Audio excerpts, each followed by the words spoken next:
Hey guys, what is up tonight? I hear Michael Myers. I hear Michael Myers music. That's my son. Hey, cool gamer. Yeah, he's playing Michael Myers music. That's funny.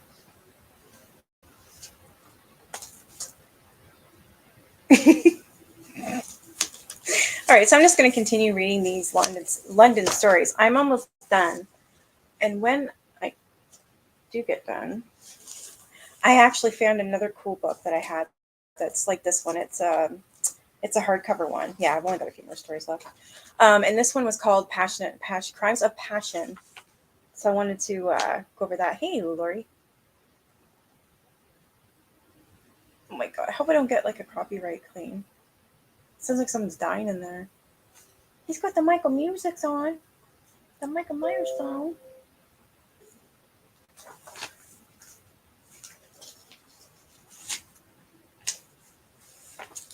Hey, Deb.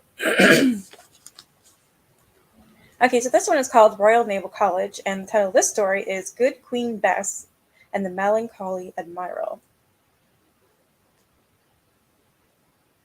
I want to watch that movie so bad. He's watching a movie or something, a trailer of Michael Myers. Anyways, the Royal Naval College, which is now part of Greenwich University, dates from the 17th century and stands on the site of Greenwich Palace, the birthplace of Henry VIII, Mary I, and Elizabeth I. The palace was a favorite residence of Queen Elizabeth, and her ghost returns from time to time to wander the grounds and buildings that stand on the banks of the Thames. She wears a red wig and a low-necked period dress, but it is the small crown that adorns her hairpiece that has led to the conclusion that it is indeed the shade of Virgin Queen.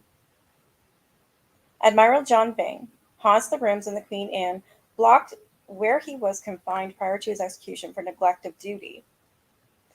Just a neglected duty? They hang these people for nothing. I mean, you steal something, you're hanged. You lose your life for neglect of duty? What the hell? His footsteps are heard pacing back and forth in the room in which he was imprisoned, and a shimmering apparition of him is seen often. I wouldn't doubt it. The last occasion was on 15th June 1993, when a security guard clearly saw him walk up the stairs of the Admiral President's block at 11 p.m. Is that it? Oh, that was it. I don't know if you guys know, but I'll have to look it up, but quick question. Why is it that in the courts and stuff, they always wear those white wigs? I never did look that up, and I've always wondered why. Because it's really strange, and they look really funny. Why they always did in this like this? The Virgin Queen was wearing a red wig. Hey, it's a stick. Like, why? Does anybody know why they wear wigs back then? This is at Groom's Hillgate, and this story is titled "The Ancient Funeral Procession." So, in 1934, a woman walking her dog by Groom's Hill Gate in Greenwich Park, somewhat puzzled when the animal stopped in its tracks and its hackles raised, began growling at something. Suddenly she saw a procession of a woman, all of whom had reddish brown hair, carrying a heavy coffin on their shoulders. Really? Their legs stood at the knees, giving the impression that they were wading through the earth as if through water. She watched as the mysterious procession moved slowly towards the gate where, one by one, the ladies disappeared into thin air. The only explanation ever put forward to explain this strange manifestation is that close to the gate, one can still discern a series of barrows. These were investigated in 1789 and deemed to be a female burial ground, dating from the 5th and 6th centuries. It is possible that the ladies saw was a spectral reenactment of an ancient here, and the raising of the ground since has resulted in their legs being cut off at the knees. Holy. That's what it's from, Dragon? Thank you, because I never knew why. So they were losing their hair due to not washing the hair and bugs in there. Why wouldn't they wash their hair? Screw you. Death.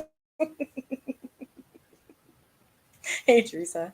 Back then, they did not take a bath, so their hair was bugs crawling through the. Ugh. Yuck.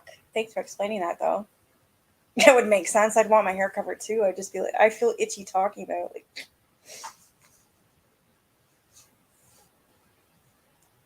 this one is at the Trafalgar Tavern, and it's called The Ghostly Pianist.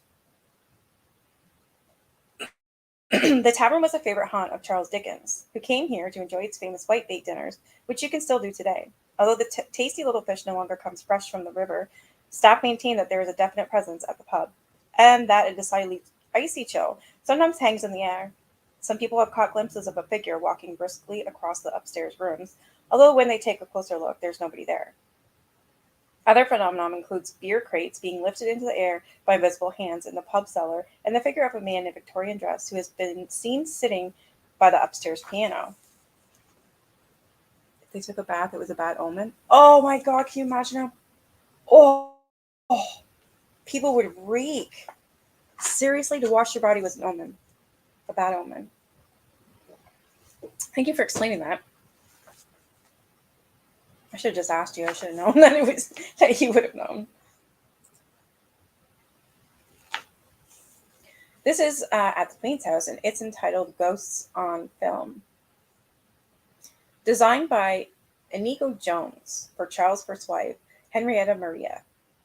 The Queen's house was completed in 1635 and is one of Greenwich's most elegant and graceful buildings. In 1966, the Reverend and Mrs. R.W. Hardy from White Rock, British Columbia, visited the house and took a photograph of its magnificent tulip staircase. When they returned home and developed the film, a shrouded figure was clearly visible on the particular picture. Closer inspection revealed what appeared to be two figures apparently ascending what had certainly been an empty staircase. Despite rigorous examination by photographic experts, to rational explanation has never been put forward to explain the presence of the figures other than they must have been there when the picture was taken.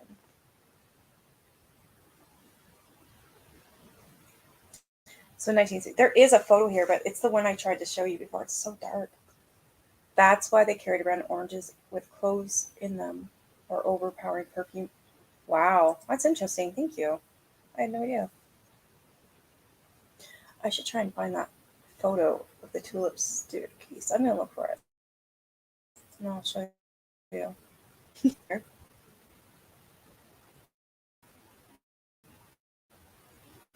It seems every time I go live, my cats get the zoomies. Yeah, you.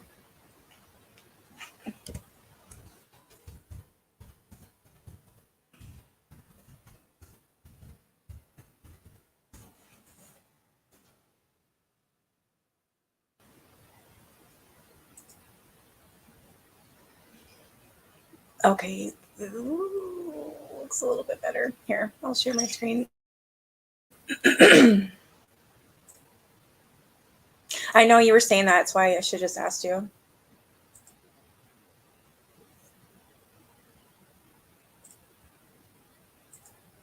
That's why I'm reading this book, is because of you. But I'm glad you talked me into it because it was really good, or is really good. Okay, so I'm gonna try here. I'll do this. This one's pretty good.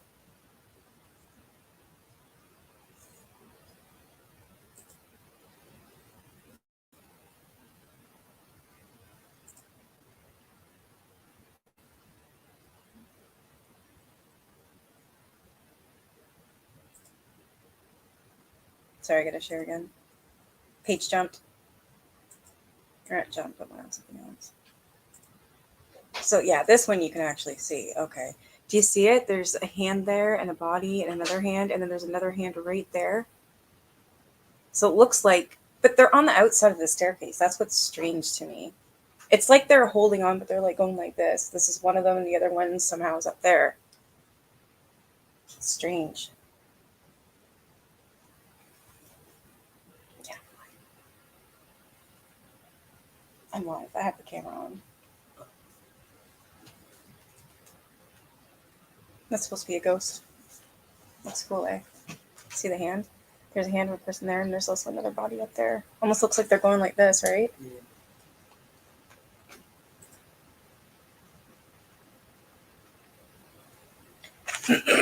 This one is at the Black Wall Tunnel. Yeah, I like it too, thanks to you. Well, I bought this book for a reason. I mean, I knew I loved stuff like this, but I'm even more in love with it. If the staircase was curving, it looks like someone is climbing up. Looks more angelic too, right? I don't know. It's peaceful to me. I agree. Definitely peaceful. But that's what it looks like. It's like, yeah, you can see it that somebody is holding on like this, but there's another hand above that. This is the Blackwell Tunnel, and this one is called the Phantom Hitchhiker. Phantom hitchhikers are popular, though dubious, part of modern international ghost lore.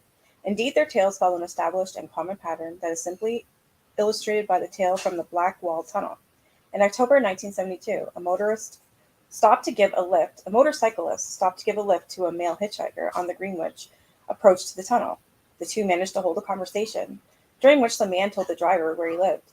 As their conversation was drowned out by the noise of the traffic, the motorcyclist concentrated on the road. On arrival at the other side, he was astonished to find that his passenger had disappeared.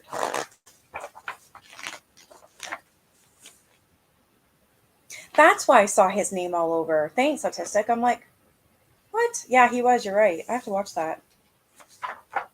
Alarmed and mystified, he drove through the tunnel a few times, but he could find no sign of the stranger. The next day, he went round to the address that the man had supplied with him. There he gave his description of a hitchhiker, only to discover that it matched that of the son of the family who had been killed in the tunnel while riding on a motorcycle several years earlier. The tunnel's a good one. Yeah, it's because I got a whole bunch of notifications. I just thought it was him, like his channel, but then I don't have I don't have the notifications all on, so I have to look at that. This one is at the Millennium Dome, and it is titled "The Prophetic Laughing." Oh, great, a laughing phantom. The offices of the South Metropolitan Gas Works, which formerly occupied the site of the Millennium Dome, were long rumored to be haunted. It was widely believed that the bearded phantom, which put in regular appearances to disrupt the working day of the staff by messing up their desks, was that of Sir George Levesley, the company's former chairman. In life, Livesey had been a philanthropic and a popular employer who had, amongst other things, introduced a profit-sharing scheme for his workers. When he died at the ripe old age of 90 years, 7,000 people turned out to pay their last respects at his funeral. However, his spirit seems to have been loath to depart from the site where he had spent so much of his working life. When the glassworks closed down, Livesey was often seen wandering around the derelict buildings. His spectral activity intensified when work began to clear the ground of the construction of the Millennium Dome. On many occasions, builders looked up from their tasks to find Livesey's distinguished figure watching them. After a few moments of gazing, his face would crack into a grin, and he would let out a peal of chuckling laughter.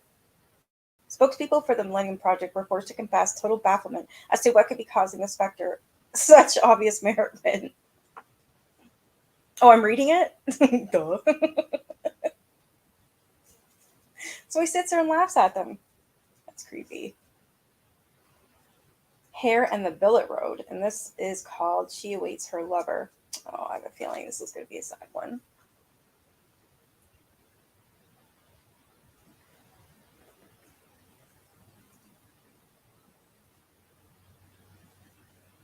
They have a new Unsolved Mysteries with new things that are on season. Really? Ooh, I gotta check that out. Because thanks to Patty, I've Netflix. A doomed love affair and its tragic consequences are thought to lie behind the specter that walks its doleful path along Hare and Billet Road. Hey, Brenda. In the later half of the 19th century, a Greenwich woman of high birth is said to have fallen in love with a married man. One day he promised her faithfully that he was about to leave his wife. and asked his lover to meet him by a great elm that then stood along a bleak and desolate stretch of black heath. But he never came. And the disconsolate lady hanged herself from one of the branches of the tree. Since then, her forlorn phantom has been seen on the many occasions pacing fretfully back and forth along the Hare and the Billet road, wringing her hands in despair and hoping beyond hope that her fickle lover will one day appear. That's sad. Holy shit, Melanie, you're here twice in one day. Yay! Yeah, it would be a YouTube channel, I think. Ickidmail. Because there's two, I don't know. I think it's Ickidmail, not Ickmail. It's Ickidmail, I think. This is at the Paragon, and this one's titled The Ghostly Maid Is Seen No More.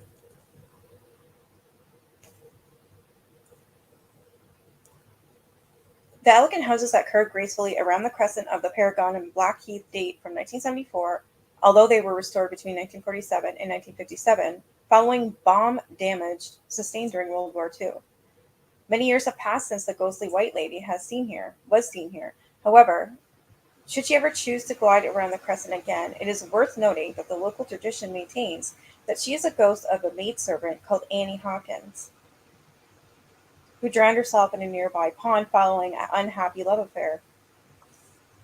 I know, I love this book too. I'm just so enticed. And it was like with Dragon Mama's enthusiasm and stuff to read it, it's like, oh, I had this book, but my dad sold it in a yard sale years ago. What a prick. I don't mind being corrected. You can't grow if you aren't. Yeah. I believe it's Ickidmail, right? Not Ickmail. It's not Icky, it's Ickidmail. I'm probably wrong. This is at the St. John's Library, and this one's titled Elsie Marshall's Poignant Shade. Formerly of the St. John's Church, this site was the child home of Elsie Marshall, whose father became vicar in the 1874. Elsie became a missionary and traveled to China in 1892 to spread the good word in remote province. Her cheerful and patient continuance inspired all who met her. But on August 1st, 1895, a gang of bandits attacked the mission and slaughtered everyone, including Elsie. Her spirit, however, journeyed back to the vicarage in which she had grown up and continues to haunt the library that now occupies the building. Staff are actually quite fond of Elsie's ghost, and since she harms no one, they are content to just let her be. She makes her presence known in a variety of ways, including switching on the lights when the building is empty at night. Some visitors in the library have felt her unseen presence, brushed by them at the entrance, while others have felt cold touch of her fingers stroking their backs of their necks. However, when staff inform them that they have felt the ghost of Elsie Marshall, they leave happy and honored to have been singled out for her phantom attention.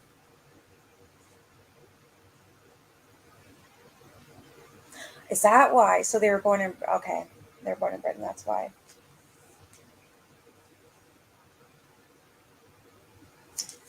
This is at Charlton House, and this one's called the Amorous Spectre.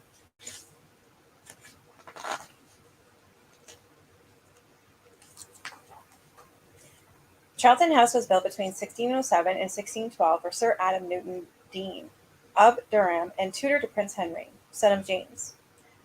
It is little short of Jacobean statement in the architecture and, as such, is one of the finest and best preserved mansions out of that era in London. When Newton died, it passed to his son, Henry, and via successive owners, it came into possession of the wealthy East Indian merchant Sir William Langhorne.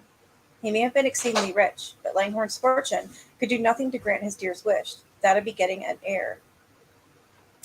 As he grew to old age, he became increasingly distressed, and he had no children. He became distressed that he had no children. And when his first wife died, undeterred by the fact that he was in his 80s, in 1715 he took a second bride who was just 17. Ew.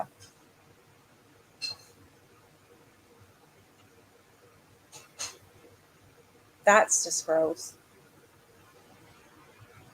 But when he died 2 months later, his young wife had not conceived. Well, he's 80. I don't think anybody does that at 80.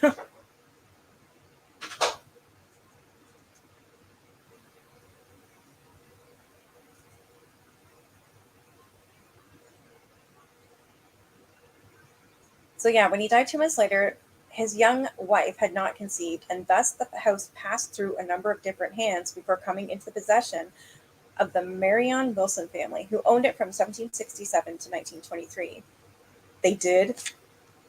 How? I don't know. I just can't picture an 80-year-old doing it. Like, they didn't have Viagra or anything back then, right? So I'm just like. But Sir William Langhorne has proved both unable and unwilling to depart from the house, and his determination to beget an heir has continued beyond the grave. Thus his lustful ghost roams the corridors and passages of Charlton House in search of living ladies that take his fancy. Ew. And I pictured it. Fuck. Can you imagine having this 80-year-old ghost going around? Like, what, with a boner? Like, what is it? Oh, watch out. It's poor kids.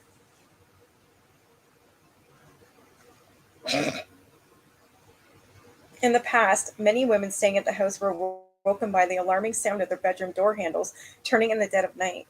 Those brave enough to investigate would throw open the door only to find the corridor outside dark and empty.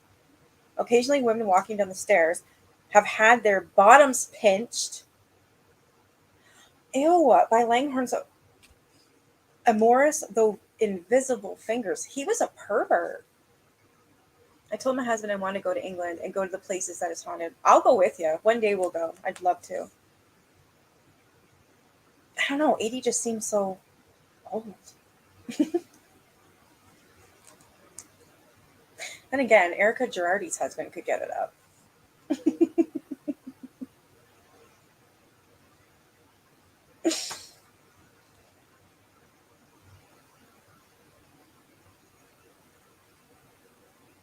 During World War I, Charlton House was converted into a military hospital, and the owner, Lady Spencer Marion Wilson, informed the nursing staff that they were on no account to put patients in one particular bedroom, which had the reputation of being haunted. Oh, fuck.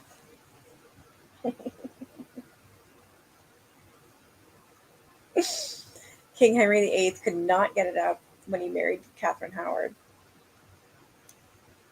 Yeah. Our conversations are horrible. Yeah, poor Catherine Howard, right?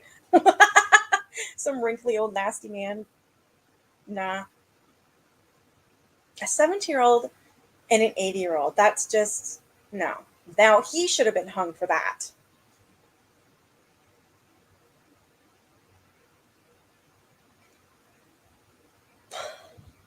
So apparently this particular bedroom was haunted, and they wouldn't let anybody sleep in it. So unfortunately, as casualties increased, her wishes had to be ignored, and several of the wounded placed in the room claimed to have encountered its resident wraith. In 1925, the house was purchased by the Metropolitan Borough of Greenwich and subsequently used as a community center and a library. In World War II, the North Wing was destroyed by bombing, and in the course of later restoration work, the mummified body of an infant was found concealed in one of its chimneys. Of course, it wouldn't be a London story without that. Nobody could discover the baby's identity or the reason why it had been hidden there, but the grisly discovery may explain the sightings of a ghostly servant. Oh my god, of course. A ghostly servant girl in old-fashioned clothing, seen walking about the grounds with a dead baby cradled in her. Well, that would explain it. Good point, Teresa. That's why she fooled around with Thomas. So she says that both had their head cut off. Gotcha. I remember that for infidelity, yeah. Teresa, you're on a freaking roll tonight.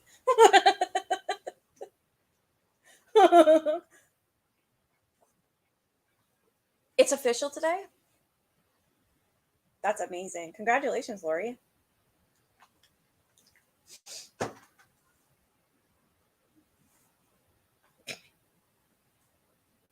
Lesnes Abbey Woods, and this one is titled The Phantom Vanishes.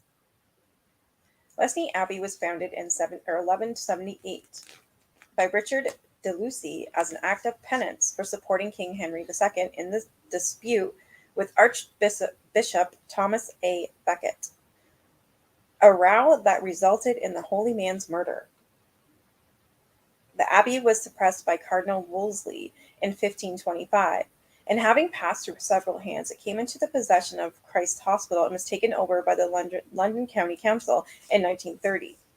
Consisting of over 200 acres of woodland, carpeted in spring by a rich profusion of daffodils and bluebells, Lesnie's Abbey now forms one of London's loveliest open spaces. The abbey ruins were excavated in 1909, and this may have disturbed the revenant of one of the long-dead monks, for several people have reported catching ethereal glimpses of a hooded figure flitting around the woods, which abruptly vanishes if they look at it full on. Teresa, you're so cool. Exactly. He, hey, did they have Viagra back then? I don't know. We're the cool kids. This one is called Seriously Horny Man Museum? Horny Man Museum. No way. Is that what it's pronounced? And it's titled The Dancing Phantoms. In the 1860s, Victorian tea trader Frederick Horniman began collecting specimens and artifacts from around the globe with the express intention of bringing the wider world to Forest Hill. To that end, in 1890, he began opening his house to the public 3 times a week. In 1898, Horniman's house was demolished, and Charles Harrison Townsend constructed a new museum in the Art Nouveau style. The museum opened in 1901 and was granted as a gift to the people of London in perpetuity for the recreation and their enjoyment. The museum is still thriving and is a wonderful place to visit. Visitors may also have the opportunity of making the acquaintances of the ghostly man and woman that haunt the terrace to the side of the conservatory at the rear of the museum. Nobody knows for certain who they are, although there's general consensus from witnesses that they are dressed in the fashions of the late 1920s. The man's hair is heavily greased back, while the woman's most notable feature is the bright red dress that she wears. They appear to be enjoying a distant garden party or a ball. For those who encounter them, are empathetic that they are dancing across the terrace, although no music is ever heard.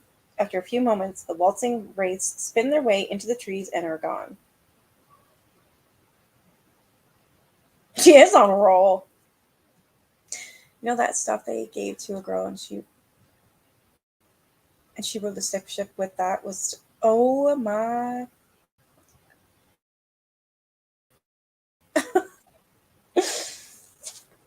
This is at Hall Place. This one's called the Black Prince. This flint and brick Tudor house with 17th century additions is named for the 13th century owners of the property, the At Halls, my God. In 1356, it was from this house that Edward III's oldest son, the Black Prince, set off to fight in the French campaign. His phantom still appears at the property, although its manifestations are said to be a bad omen for the fortunes of England. Clad in black armor, his figure is said to have appeared 3 times prior to British setbacks in World War II. You gotta be kidding me. He had a cod piece. He wanted all women to think he had a big...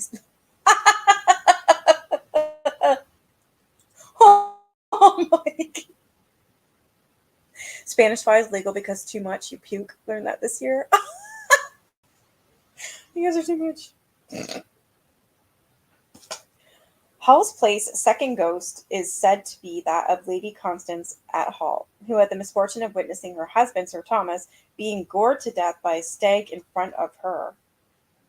In her despair, she said to have flung herself to her death from the building's tower. Why are these girls always jumping off? They don't give a fuck. Oh well, husband died, see ya. And they're gone. Like, it's like nothing to them. It's like eating chips. Yeah, Jesus, Mary, and Joseph.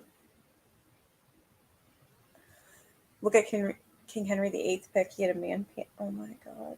Who wants a fishy sea?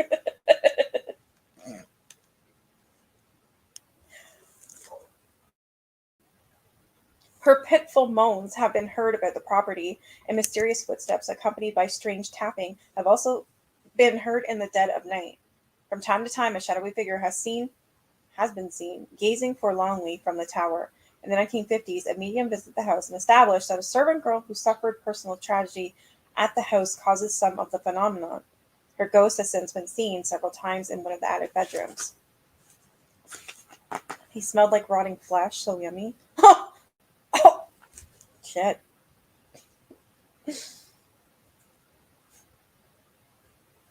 This is at the old palace, and this one's called the Ringing Spectre.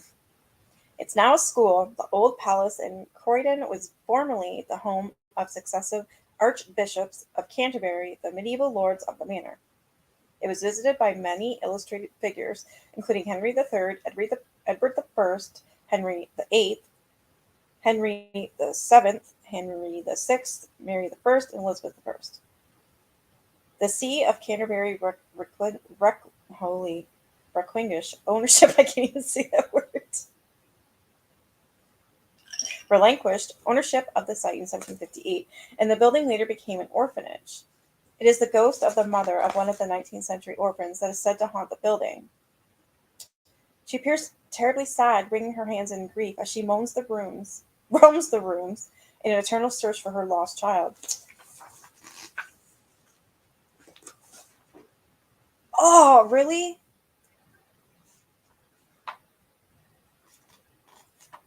It's not fish.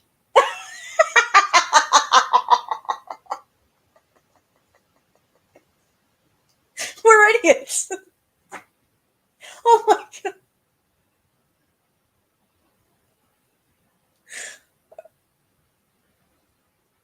Oh my. Exactly. If he wasn't a pervert. Ew, he had a sore on his leg and it was rotten. The shit. I knew he stuffed his bulge. It's not a fish. Hey, whatever. At least I'm not the only idiot. I don't know what to call it is. I seriously thought it was like fish. It's walking around with. Oh wow, I am blonde.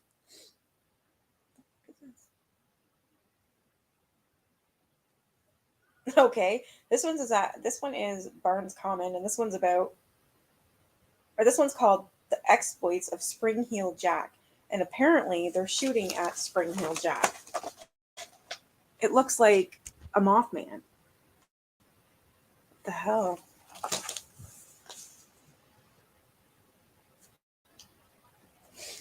Little now remains of the original Barnes Common, which in 1838 was one of the haunts of the mysterious and terrifying figure known as Spring Heel Jack. The spirit would bound towards the common from the vicinity of the old churchyard. His appearance hideous and frightful, vomiting blue and white flame from his mouth, and attack lone travelers crossing the common at night. However, after a short reign of terror, his appearance is ceased.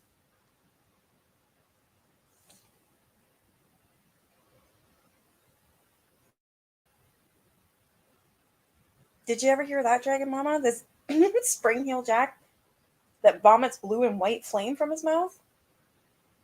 This was, yeah, that's what makes it hilarious, is I didn't know. I don't know why I thought that. What the fuck is a cod? I'm only a youngin'. I'm 38. Take it easy on me. Today, a man in great clothes that some say resemble a prison uniform is the sole ghostly occupant of Barnes Common. He glides about, looking as though he is about to commit some dastardly crime. But when challenged, he melts away before astonished witnesses. One theory is that he is the ghost of the 19th century convict who, having managed to escape from the nearby Putney Hospital, froze to death on Barnes Common. Walking around with a fish in his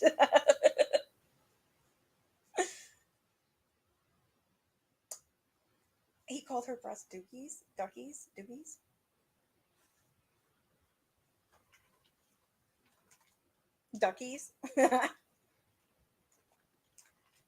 Fish in the package. That's got to be healthy, right?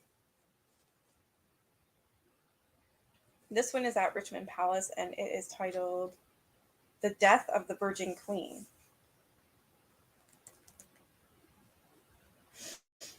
In January 1603, acting upon the advice of her astrologer, Dr. John Dee, Elizabeth I left Whitehall Palace and headed up river to Richmond. Apart from a courtyard and red brick gatehouse, Little now survives of Richmond Palace, but in 1603 it was known as the Queen's warm winter box. Shortly after her arrival, Elizabeth was plunged into depression by word of the death of her cousin and close friend, the Countess of Nottingham. Then in early March, she came down with a severe chill, which turned into pneumonia. Despite it being apparent all around her that she was seriously ill, Elizabeth refused to take to her bed. If you were in the habit of seeing such things in your bed as I do in mine, she told the concerned advisers, you would not persuade me to go there. By the 21st of March, 1603, it was obvious that the Queen was dying, and only then did she retire to her bed. At around 10 p.m. on the night of 23rd of March, Elizabeth sighed, turned her face to the wall, and sank into a deep sleep. As she did so, one of her ladies-in-waiting left the room to return briefly to her own quarters. Walking down one of the palace's gloomy corridors, she was astonished to meet Elizabeth's unmistakable figure striding towards her. She looked round to see if anything else was in the corridor, and when she looked back, the figure had vanished. Wondering if the Queen had made a miraculous recovery, she raced back to the royal bedchamber, but found the monarch still unconscious. Is it possible that, as the last Tudor monarch clung to her life, her spirit had left her body and taken a final stroll through Richmond Palace? I don't know. Hey, Sean. Did he? Yeah, she was. A conniving, vicious vixen, but beautiful. He died because of diabetes. Well, that would explain the wound in his leg. All right, I'll check that after, Teresa. King Francis of France died of STDs.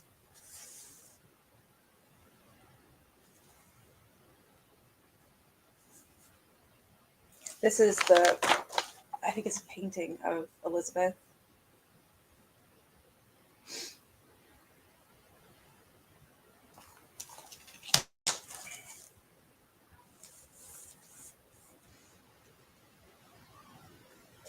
This is at Richmond Park, and this one's called The Ghostly Cavalier. The 2,470 acres that comprise Richmond Park were first enclosed in 1637 by Charles I to enlarge the grounds of Richmond Palace. Following his execution in 1649, the Commonwealth government gave the park to the City of London in return for its support during the Civil War. With the restoration of the monarchy under Charles II, the city returned the land to the Crown. Today it is a delightful place to wander and take the air, and the profusion of wildlife to which the park is home includes hares, rabbits, and herds of deer that graze lazily beneath the towering trees. It is also home to a ghost whose origins may well date back to the dark days of the Civil War, when England was divided between the Royalists and the Parliamentarians. In May and June 2003, there were reports of nebulous encounters with the ghostly cavalier amidst the foliage of the park. Some people who were talking in the park late in the afternoon spoke of catching fleeting glimpses of this spectral figure. One witness told how he seemed quite solid when spied from afar, but spoke of how, as she got closer to him, he became almost transparent before disappearing into thin air. She is on a roll, a little pervert. She wore white makeup. Oh, to hide the chickenpox scares. You know everything, used to. Francis II of France died of an ear infection due to an unknown cause that couldn't be heard. Wow.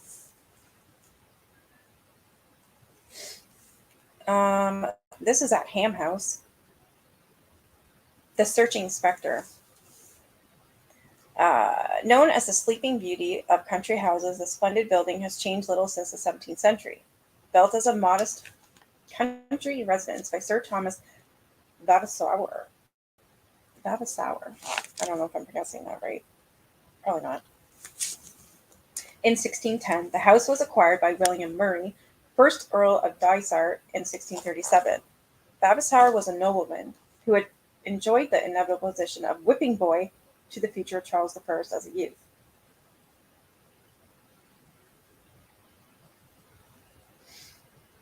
Vavasour was a I just read that. Duh. Chief amongst his duties was that he should be punished for the prince's misbehavior. Wow. In 1651, Murray bequeathed the house to it almost sounds like bequeathed. bequeathed the house to his daughter, Elizabeth, Countess of Dysart, the wife of Sir Lionel Tolmac, by whom she had two children. Rumors were rife that she was also the mistress of Oliver Cromwell, who, gossip maintained, was the father of her second son, Thomas. After the Restoration, she became the lover of the Duke of Lauderdale, marrying him in 1672 following the death of Sir Lionel. Yeah, meningitis. I've had bacterial meningitis. It is not fun. It freaking kills people like that. I used to hate history, like when I had to take it in school. I love it now. And due to the lead makeup, Elizabeth lost her hair because, yeah, because it's like a lead poisoning you would get, wouldn't it be?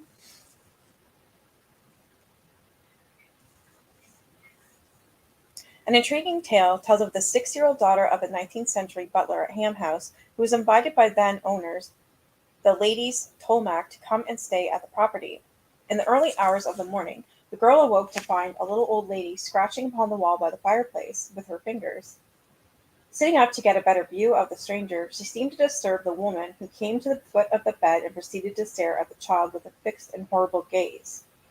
This sent the child into screaming hysterics, alerting other members of the household, who came racing to the room.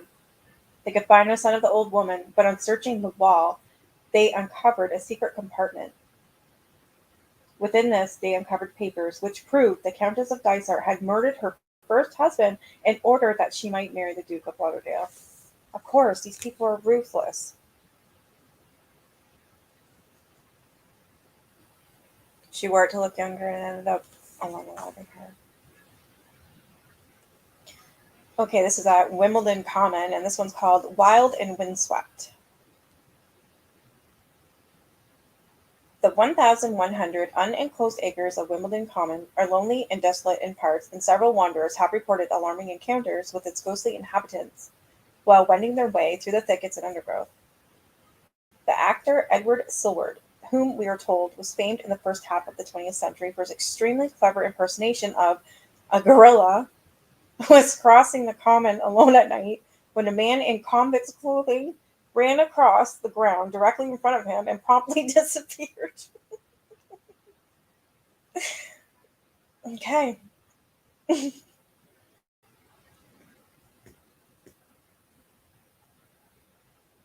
When discussing the matter with friends, Silward learnt that many others had encountered a similar apparition around the common.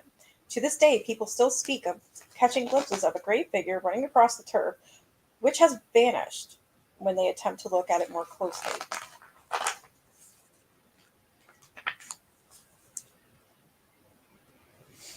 In the 18th century, the common was a notorious haunt of footpads. Okay, I'm glad they explained that. So, footpads are robbers and highwaymen who were only too willing to relieve travelers of their possessions and even their lives. One of the most infamous was Jerry Abershaw, who was finally brought to justice in 1975. After his execution, his body was hung on a gibbet and placed on Wimbledon Hill to act as a deterrent to others who might be planning similar transgressions. Today, his ghost is said to gallop across the common, at great speed, the dull thud of his phantom mount's hooves clearly audible as the two ride into the night and vanish.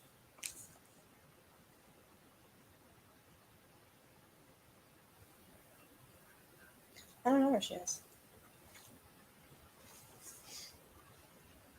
This is at the Wimbledon Theatre, and this one's called The Cackling Phantom. Oh, lovely. The Wimbledon Theatre opened on the 26th December in 1910, with the pantomime Jack and Jill beginning a tradition of family Christmas shows at the venue that has continued ever since. The original manager of the theater was the impresario J.B. Mulholland, and his ghostly form has made fleeting returns from time to sit in one of the boxes, where he is happy to oversee rehearsals or to simply watch the play being performed on the stage. Far more active is the Grey Lady, who appeared in the bedroom of the manageress in 1980 as just a head and torso.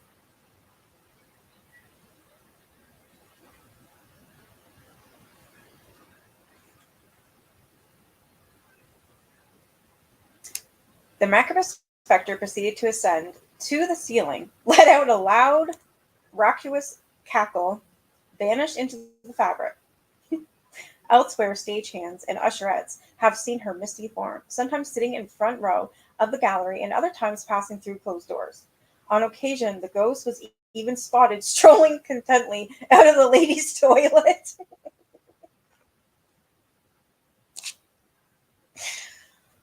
I love these stories. The Grey Lady also has the annoying habit of switching on the theater's sprinkler system. When this last occurred, the safety curtain was quickly lowered to prevent the orchestra pit from flooding.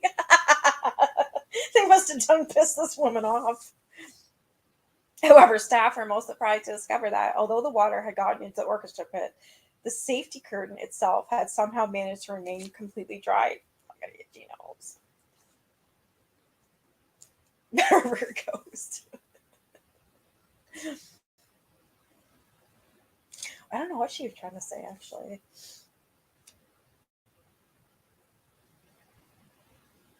They, where is Teresa? I think she's meant to say, hey, where's Teresa? Teresa? That sentence is other than. This is at the Hampton Court Palace, and this one's called Royal Revenants. I gotta quit petting my cat when I'm live because I'm all itchy. All right, in 1529, Cardinal Wolsey constructed a magnificent palace on the banks of the Thames. He lived in the completed building in regal splendor and entertained on such a lavish scale that his hospitality became the talk of Europe. But when he failed in his attempts to persuade the Pope to annul the marriage of Henry VIII and Catherine of Oregon, oh my God, I'm itchy. I stopped petting you, lady. His fate and downfall were sealed. In a last desperate attempt to buy his way back into royal favor, the crestfallen cardinal presented his jewel on the Thames to Henry, who gratefully accepted the gift and then promptly summoned Wolsey to answer charges of treason. Frail in both mind and body, the dejected cleric headed south from his see at York, but died en route at Leicester, wishing that he had served God as diligently as I have served my king. Your smell check sucks.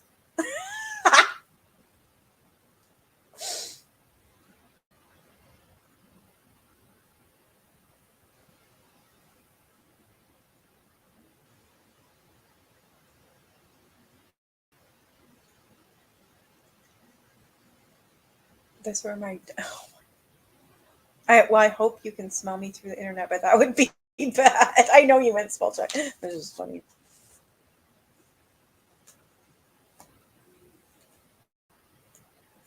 So frail in both mind and body, the dejected cleric headed south from his see to York, but he died en route at Leicester, wishing that he had served God. Henry wasted no time in introducing his second wife, Anne Boleyn, to the splendors of Wolsey's palace. And following her beheading in 1536, her ghost remained behind to drift forlornly, wearing a blue dress. I would haunt the shit out of everybody. I put a spell on you, and now you're mine. You guys all smoking tonight or what?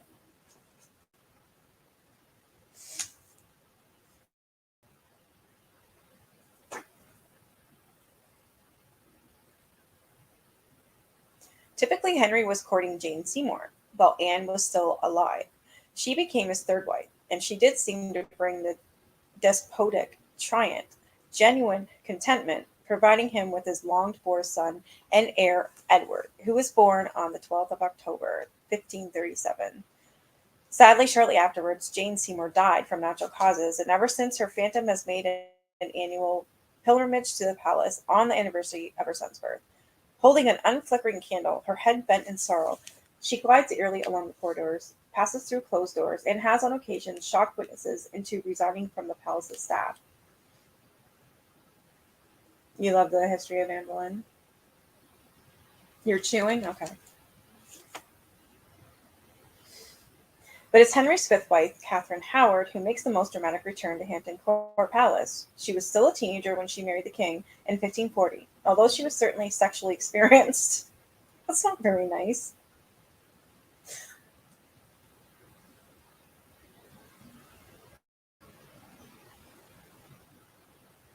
Her past liaisons had included her music master, Henry Manick, and a youthful nobleman named Derham.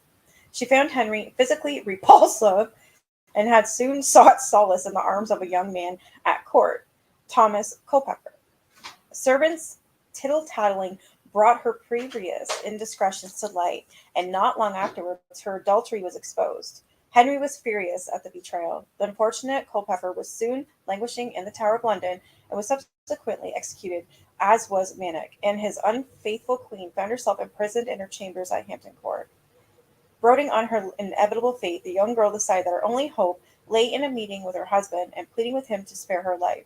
On 4th of November 1541, knowing that Henry would be at a prayer in a chapel, she broke free from her guards and ran through what is now known as the Haunted Gallery, where she threw herself at the chapel's locked door, screaming at her husband to grant her an audience.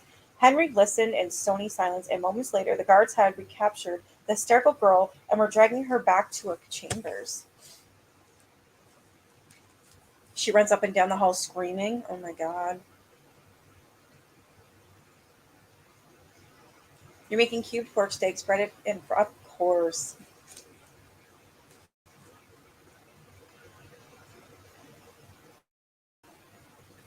On February 13th, 1542, at just 20 years of age, Catherine Howard went bravely to the block with the words, I die a queen, but I had rather die the simple wife of Tom Culpeper.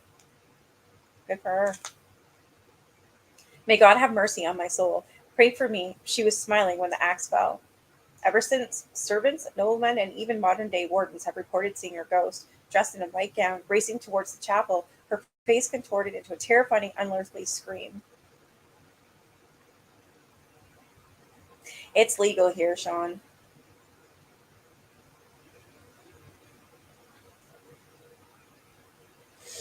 Many visitors have reported a peculiar icy coldness and intense feeling of desperate sadness around the doors of the chapel itself. Some people have even witnessed a disembodied ringing hand knocking upon the door. As recently as 1999, two women on separate guided tours fainted at exactly the same spot in the haunted gallery. They're buried next to each other. Wow. Hampton Court has more than 30 ghosts residing within its ancient fabric. History certainly does come alive here, and to explore its fascinating rooms and passages is to walk with kings and queens, lords and ladies, and the famous and the forgotten. I'd love to go there just to, I don't know, walk the halls and the passageways and stuff. That'd be so neat. This is at A3 Bourbon, a ghostly replay, it's called. Can make you loopy, eh? On Wednesday, the 11th of December 2002, Surrey police received several calls from motorists to say that a car had veered off the A3 with its headlights blazing. However, when officers arrived at the scene, they could find no sign of a crashed vehicle, and at the scene, I just read that, and appeared to have vanished without a trace. A further search was ordered, and the results were chilling. For just 20 yards from the supposed crash scene, police found the wreckage of a car containing the remains of a man buried in twisted undergrowth. Oh. Its lights were off, the battery had long since died, and the body was little more than a skeleton. Surrey police later revealed that the crash had in fact happened in July 2002, and that the vehicle had lain undiscovered for nearly 5 months. The motorists who had originally alerted the police were therefore left to ponder the eerie possibility that what they had seen was a ghostly reenactment to the original accident. Wow. Holy shit, I'm done the book. That's it? That's it? That's all?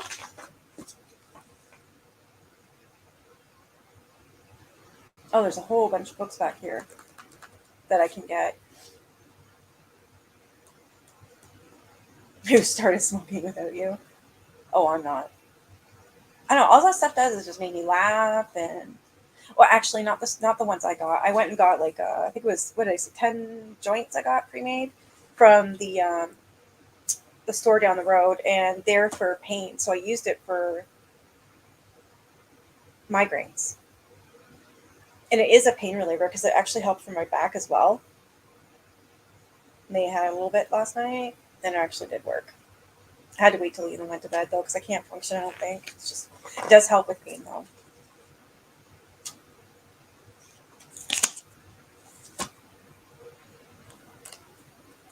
He's got quite the books out.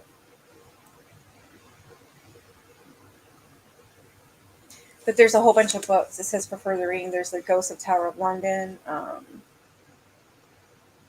the Black Plaque Guide, the Ghost of London, A Ghost of London, Tales from the Past, Haunted Britain, Our Haunted Kingdom, The Haunted Inns of Kingdom, Haunted Houses, Walking Haunted London, Haunted Britain and Ireland, and New Holland. Wow, there's a whole bunch of them. So there's a huge list right here.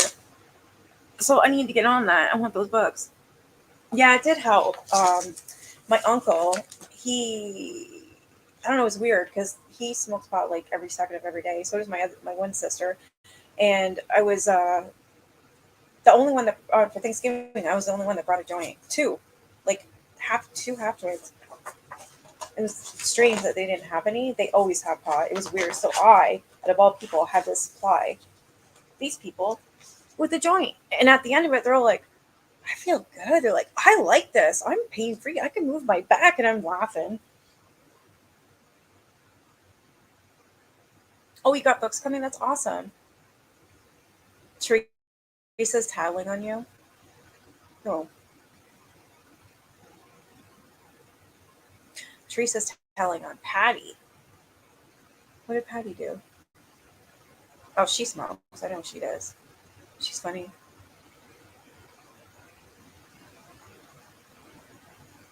I'm drinking water too. I drank a Diet Coke earlier.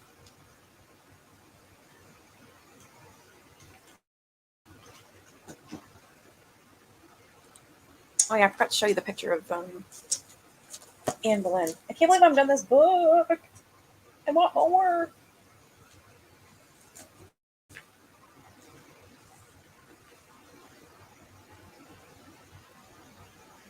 No, it's Catherine Howard. My bad. This is the fourth wife of King Henry.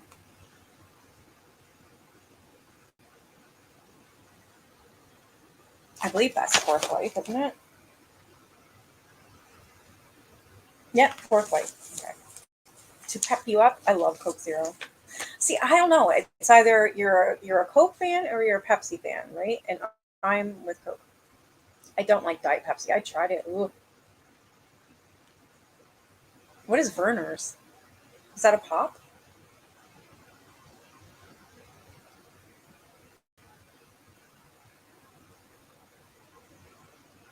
I'll grab my other book, the one about crimes of passion. It's this big as well.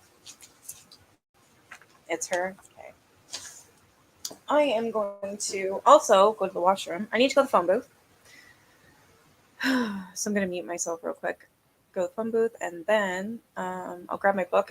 And then if you want, we can, I don't know, have Dev up and piss the ghosts off. She doesn't know yet, but I'm making her come on.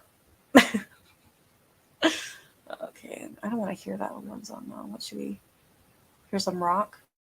How about some night driving?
I don't like diet soda at all. It makes me sick.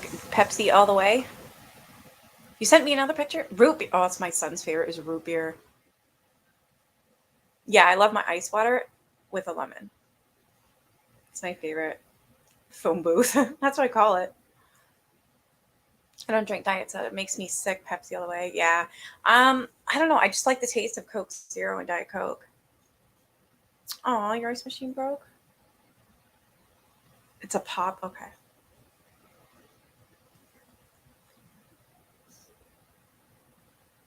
Artificial sweeteners. Yeah, a lot of people can't. I don't know why. I just like the taste for some reason. We use it in everything. Our ice machine was one of the countertop type. It lasted 3 years of nonstop use. I guess it deserves a rest. My uncle has one too, and he just loves it. They use it for everything, but they're always drinking big. I don't know what it is. It's like a thing. That's why I always have this. I've got like I don't know 2 of these cups. I just love them. Leland's got one, and I got one. That's what we do. Like for his lunch, I don't send him with any juice or anything. Juice boxes. I don't even buy them. He doesn't drink them. Yeah, him and I just drink water constantly. Now I buy him a 12 root beer, and then I get a 12 of Coke Zero, and that's our drink for supper if we want it. I didn't even have any Diet Coke yesterday. It makes you sick, eh? I'm one of those people that love bookstores, right? So I go in it, and I'm always going in the thrift stores and any used bookstores. I just love it. And I came across this book here. This is the next one I could probably read, and this one's called Crimes of Passion. It's old, like you can tell it's old. There's a little. What is that?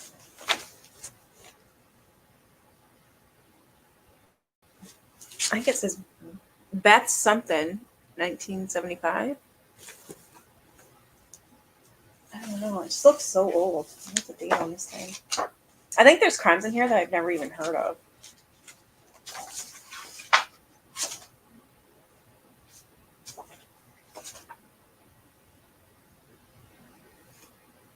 Yeah, 1973 is when this book came out.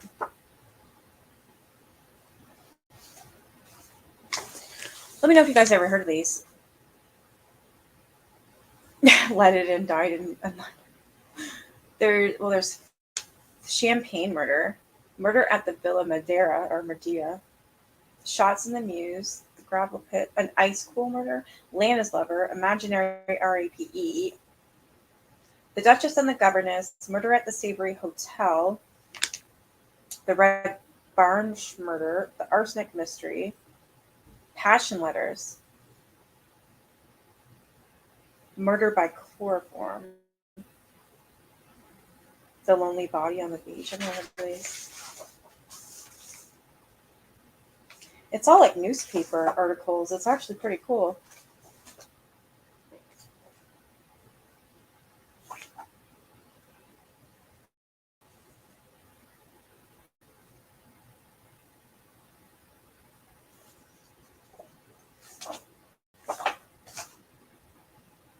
This girl's really pretty. Her name is Alma Rattenberry. She's a beautiful woman, but she felt frustrated in her marriage to an older husband. She threw herself into a passionate love affair with their young houseboy. Here she is. She's very pretty.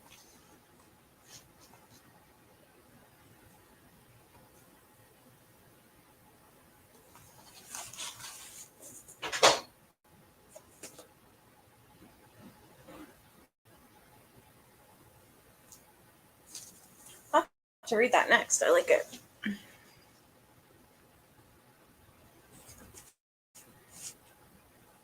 Due to the cold, we put soda cans outside and it gets so cold. Yeah. I don't know. I just make my ice the normal way. It's in the freezer. I want one of those fridges that have the water that comes out and the ice comes out. I'd be in heaven. I can't afford that. I already looked one up. No.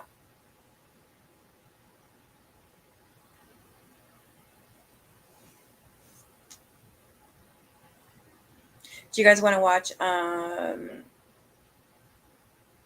BuzzFeed Unsolved again, or I can see what this ghost box up to?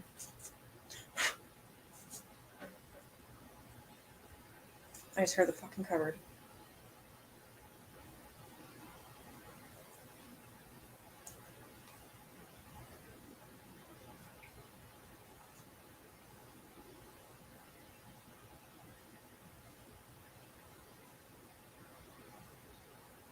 Ooh. There's now a ghost tube explorer. Yes, there was one, but nobody was allowed to be in on that call. So she did have one.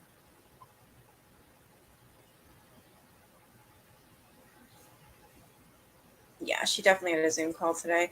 I don't know. Everybody's like, got fingers crossed. This is cool. So apparently, this feature is where you can connect with other investigators, share paranormal evidence, and find out about nearby haunted locations, paranormal events, and more. That's awesome.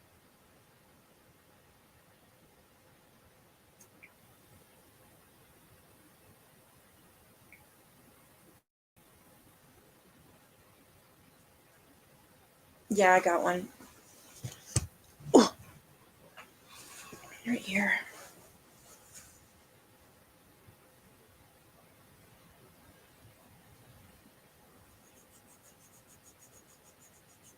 Keep saying we're on YouTube. I don't know, Dragon. I have no idea what's going to go on with that. Like, are they?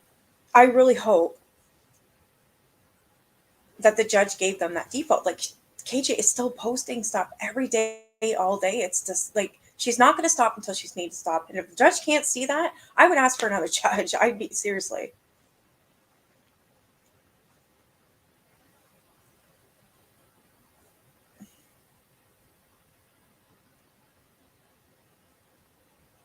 Okay, you still are there, Deb.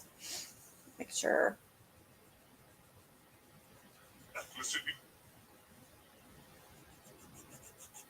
That's annoying though. Fuck's sake, what is with the cupboards now? Stop it. Hear it?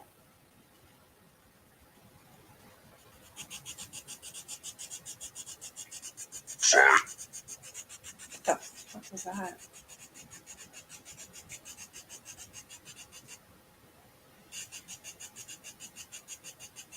Hi, this time.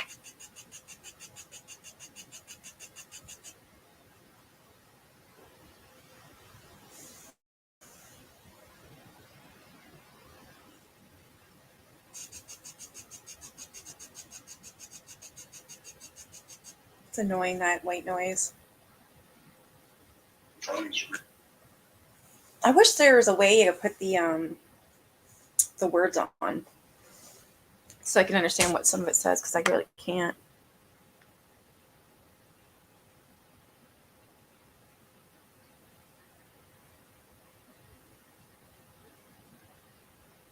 Well, yeah, you need to eat more than ice.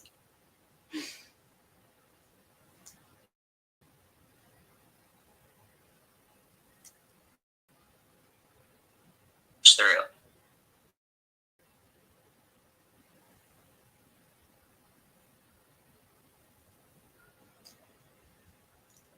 You thought I said touch me?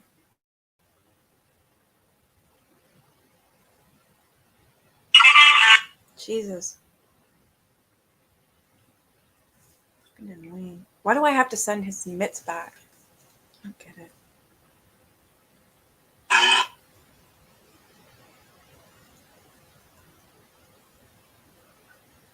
So stupid.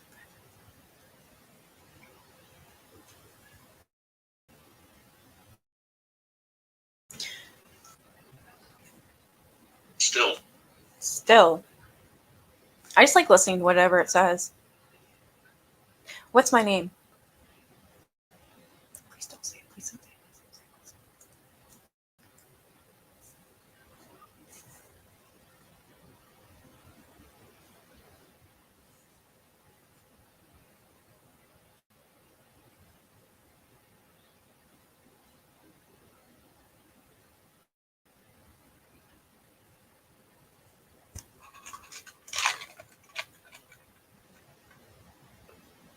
What the hell did I just touch?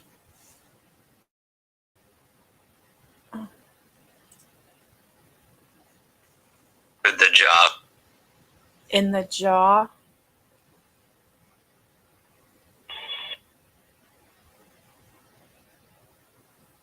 Exactly, Brenda. That's the thing. I mean, something has got to give.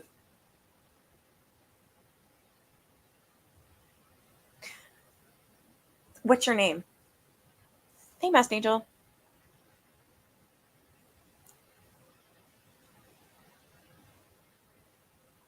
Do you have a name? What's your name?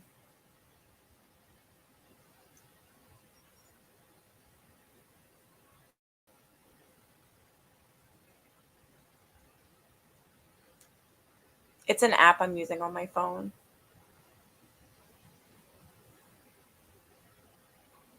It just goes through radio frequencies.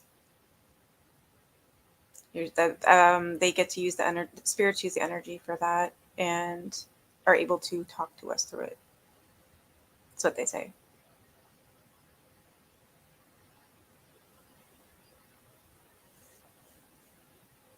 What's your name?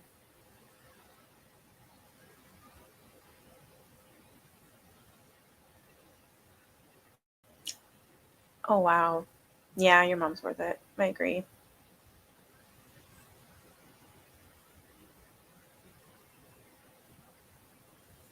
No, not you, honey. I'm tasking this thing so fast. Well, hello, Annette. Yeah, it does. It goes really fast. But there is white noise, but I find it annoying. Like, listen. Hear it?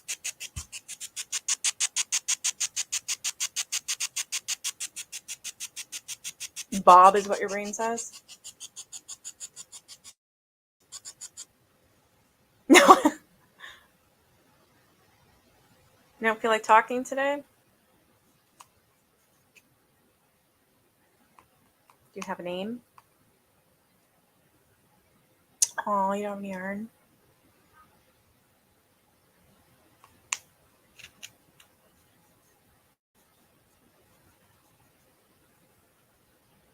What's my name?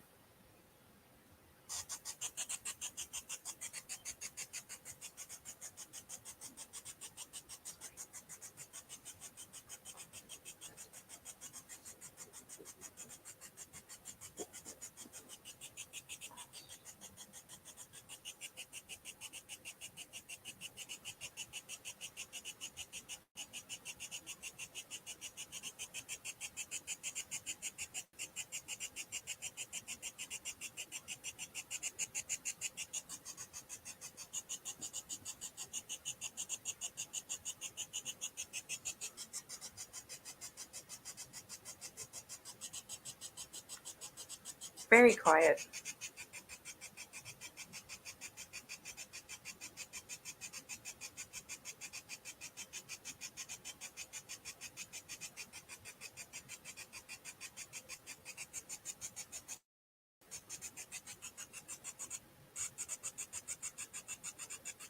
If it says my name, I am. Ugh. Yeah, that's creepy. Laughing at me now? Cool. Calling to the people.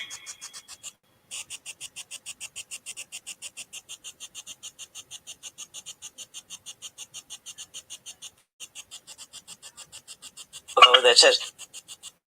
I don't know what that says. You? The fuck?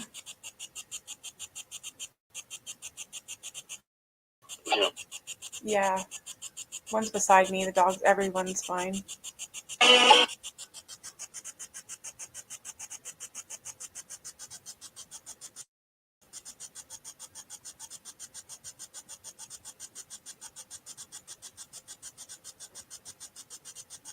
A rental. It's a rental. Tim. Tim?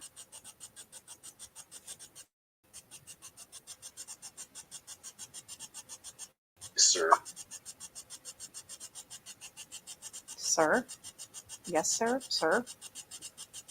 What's your name? That's creepy. I don't know what the hell that was. What was your name?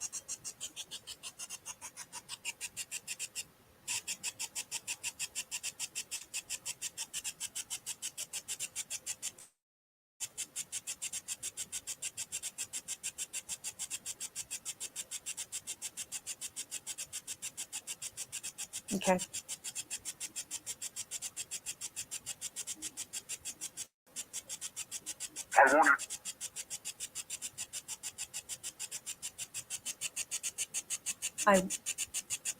I want it.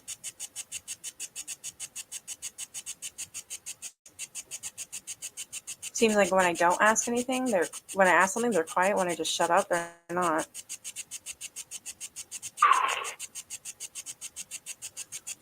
And you can.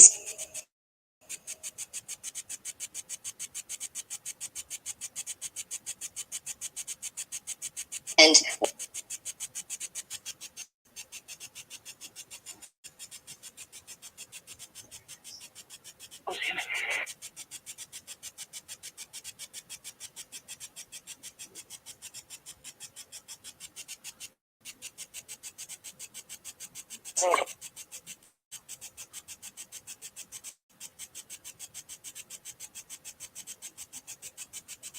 Perspective.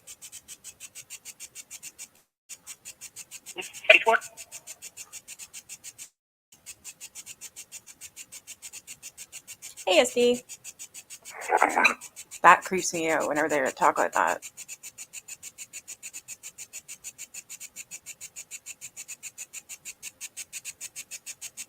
Do you want something from me? 1, 2. 1, 2.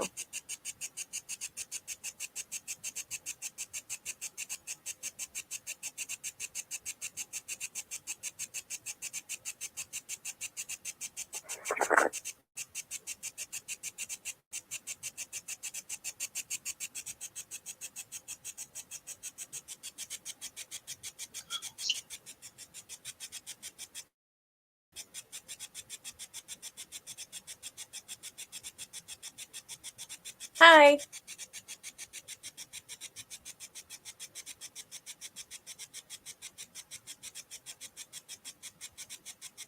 Hey, 2.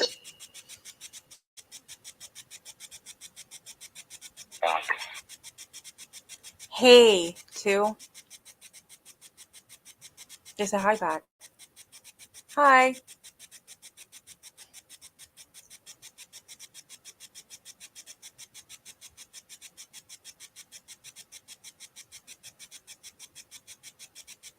Hello?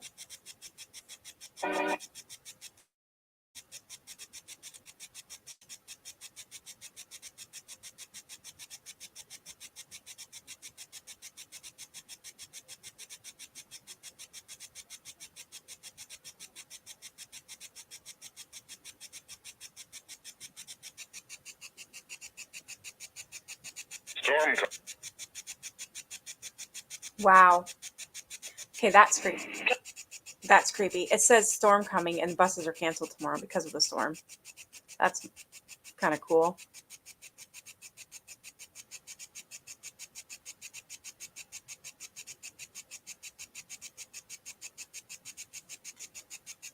What do you want?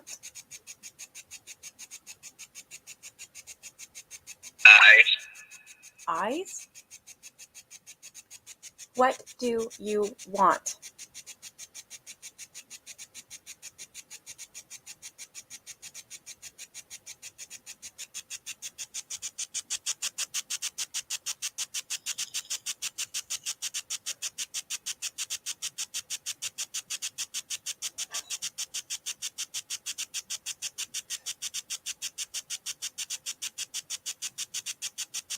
Ah, shit.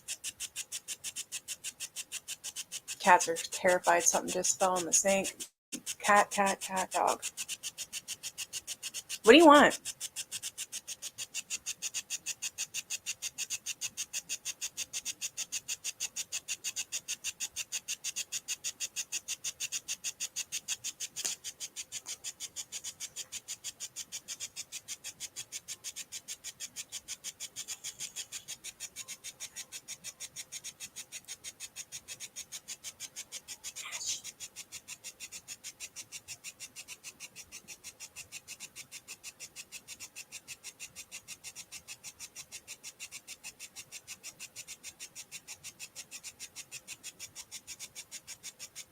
Something's in the kitchen.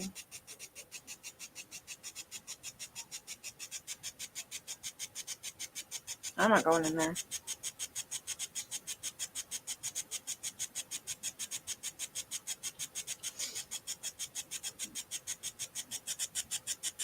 What do you want?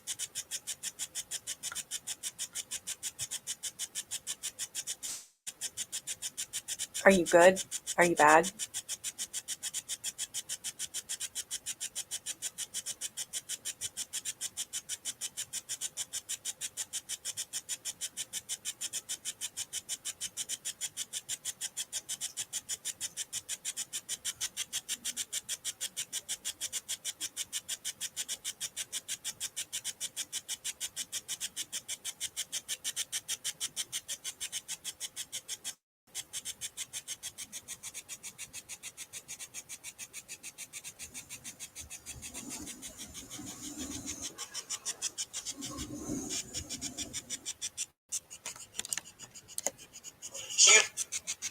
That's my cat.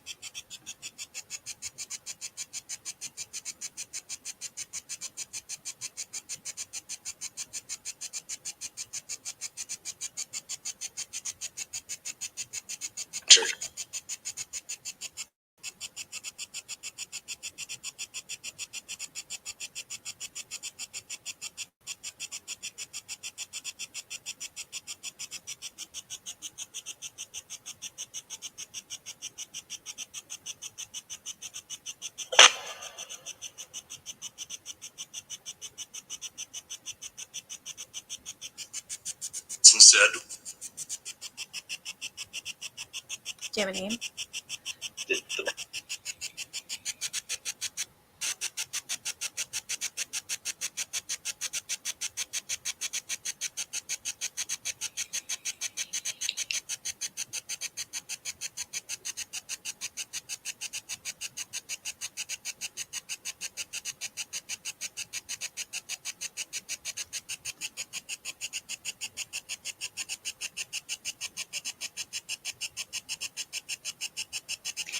Do you want to help me with something?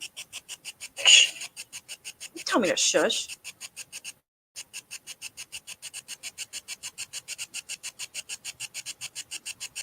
I got shushed. Do you want to help me with something?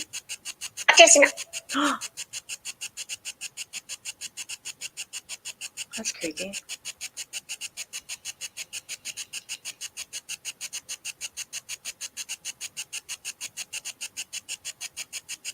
Smarter than From Oh, that's creepy. Prince. yeah. I heard murder. Help me with murder? From a dog.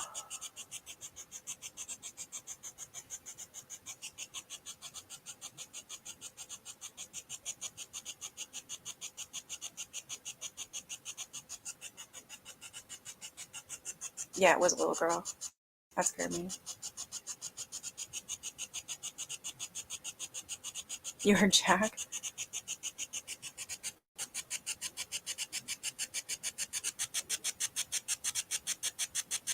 Deep.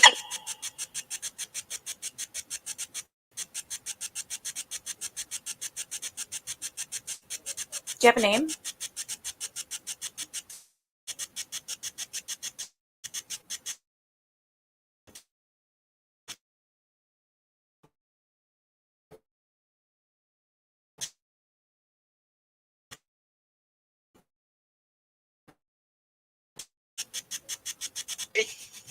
Well, what happened? Going. I said I could cry. Murder than death. May I ask your name, please? It's real.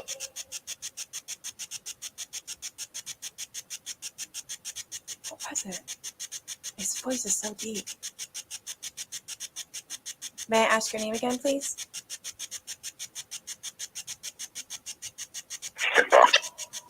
What the fuck is it?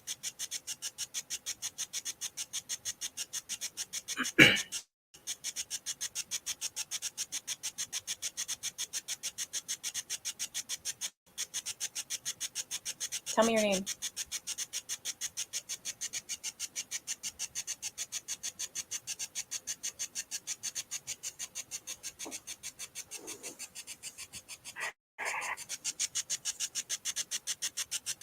Apache.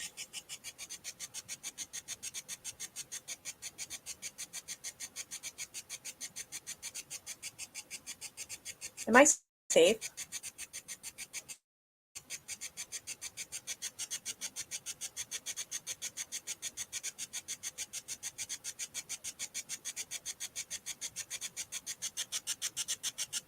Sinbad. Maybe.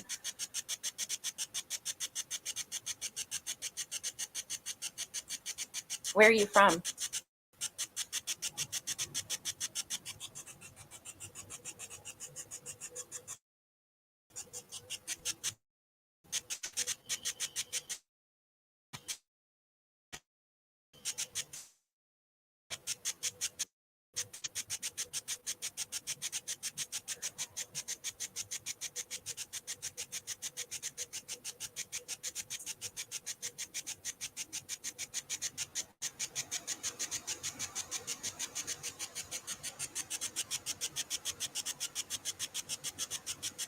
Where are you from?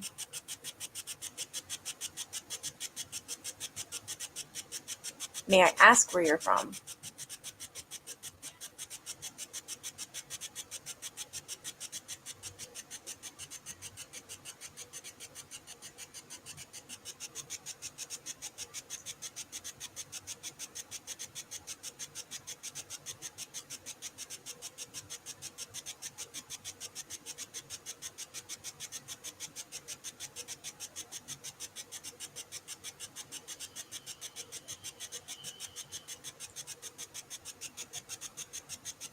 Were you ever human?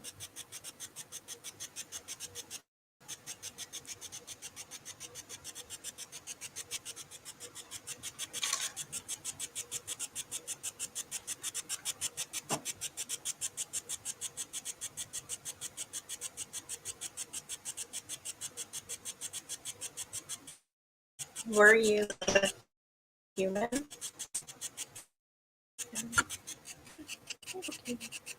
My son comes out, though. I have to turn this thing off. He'll get terrified.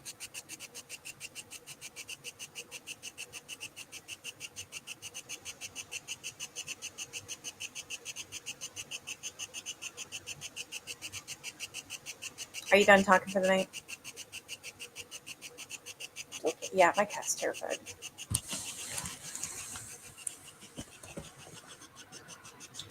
Are you okay? What's wrong?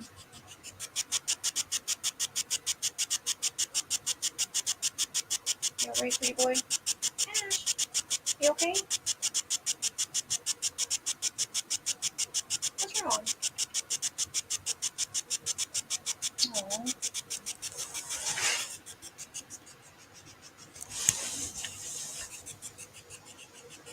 How did you come to be in this house?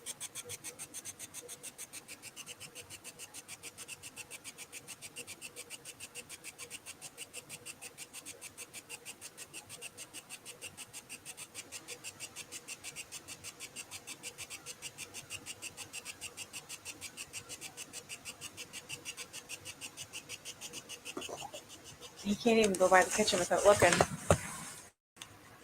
Oh. Yeah, he looks spooked, poor guy.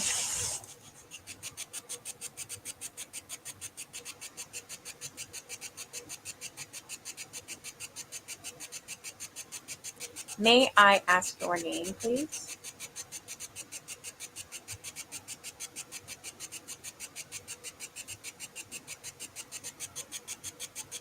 I think they're done. I'll try again. Bye.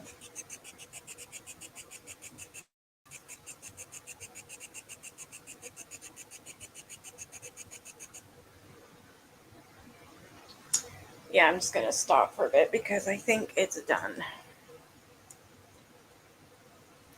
Now I'm kind of spooked, and I think we should watch something funny.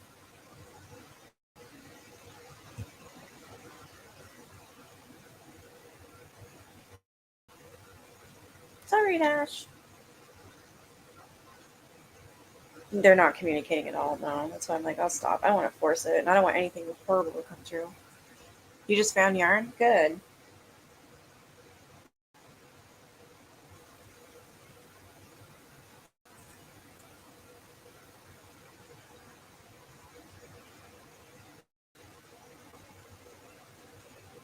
White noise might bother his ears. Yeah, you're probably right. Oh, I know he's spooked because both him and my other cat were just like, whoa, I heard something fall in the sink. So it's like every time I blame my cats for something like that, it's not my cat. Sometimes it might be, but that definitely wasn't. Oh my God, you're right, Sean. Can you imagine? Yeah. Murder, then dump, and that little girl who got Wonder Bread.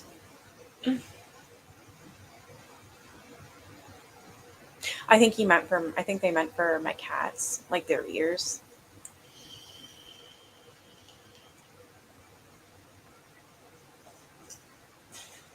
Oh, he's on a warpath, my cat, Ash. He's on the stool in the kitchen and he's just like this. Staring at the kitchen sink. If it wasn't paranormal, he would have already been in there. If it was a mouse or something, he would have already been in there.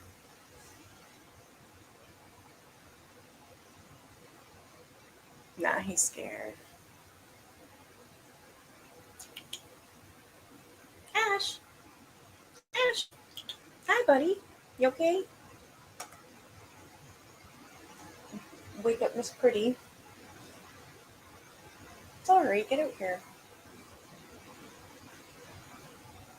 Don't be sorry.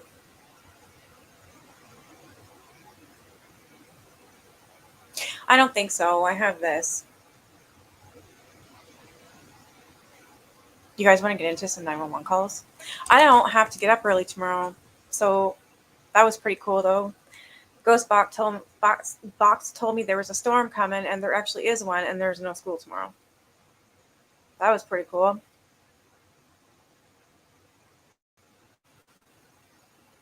No, Ash don't need some nip. You idiots want catnip? I'm just joking. They're not idiots. Like Ash, my black cat, his cries are they're so cute. It's like he's always whining when he cries or something, or like he's so sad. I don't know how to explain it. He looks so sad again. Ash, are you gonna make it, baby? Yeah, he's not happy. He's looking at that kitchen sink. Your friend has some and they look drugged out. Mine fight. The two younger ones will fight. Yeah, he's in the back. He's in his bedroom. Yeah. So I said if he comes out, I have to turn that app off because he'll be so scared he won't stay here tonight. So I don't want him even to know about that app. He heard me on it one time, like a few months ago, and he got scared. So I told him I got rid of it. He got 8 inches. We have a huge storm warning. I don't think I have to go near it either. No. Yeah, tomorrow's Friday. Well, I guess this is my Friday night too. No school tomorrow. You guys want to listen to some 911 calls? Sure, I can find some. Your banker is usually the one. It's just the background music. Well, anybody would for him. His back. Did you go on your trip today? Yeah. You did? Okay, because I called the school and it gave verbal permission. So you went to BCI? Was it fun? I went to St. Mary's. Or sorry, St. Mary's.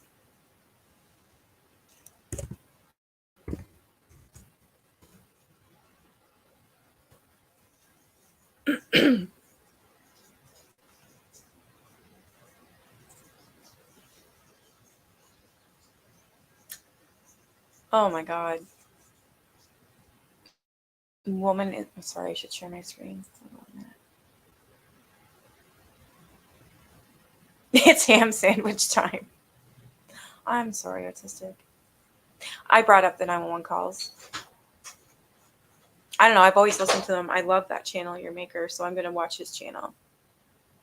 Or his channel, watching like something from him. No, it was my big mouth who brought it up. From our conversation earlier in the members live. I don't know. I wanted to watch it. Or maybe did you guys end up watching? Oh my god, the video that autistic Shill put out about how he lost his daughter. Oh my god, teenager unalives his mother. Real disturbing 911 call. Love used against him. Another one. Who's Andrew Ward? Do you guys know that person? Honestly, I just felt like unaliving. Wow.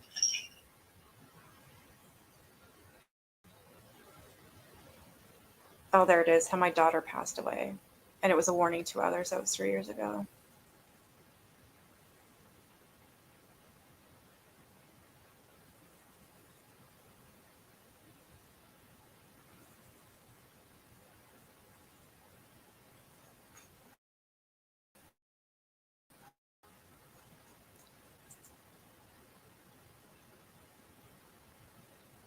No, you didn't miss anything. No, not at all. Good night, Jagan. All right, let's listen to some. I think it's crazy because city gets prepared for this shit. Darren, I don't want school tomorrow either. I'm just waiting to be lazy. It's canceled, autistic. I wonder if it should be canceled for you too, right? Maybe, hopefully. All right, I'll play some. Let's do.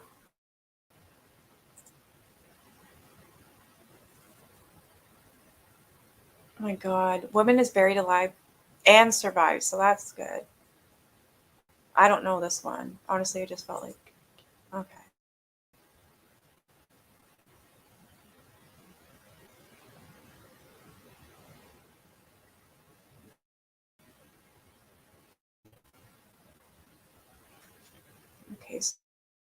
Okay. And I really Nothing. Yep. Be back in a bit. There's lasagna on the counter for you. Still hungry? You all right? You have a mouth. Use it. Can you do me a favor? What? Please. Please and thank you. I just don't want to get up because I don't have to go to the bathroom again. Bro, you get so much water here. Just like a little sip. I love you.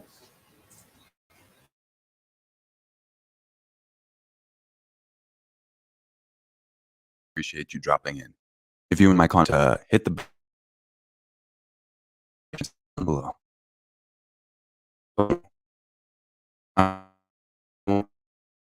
Answered by established titles. Titles is a fun and novel way to preserve the natural woodlands of Scotland while helping 200 people video. And without any further ado,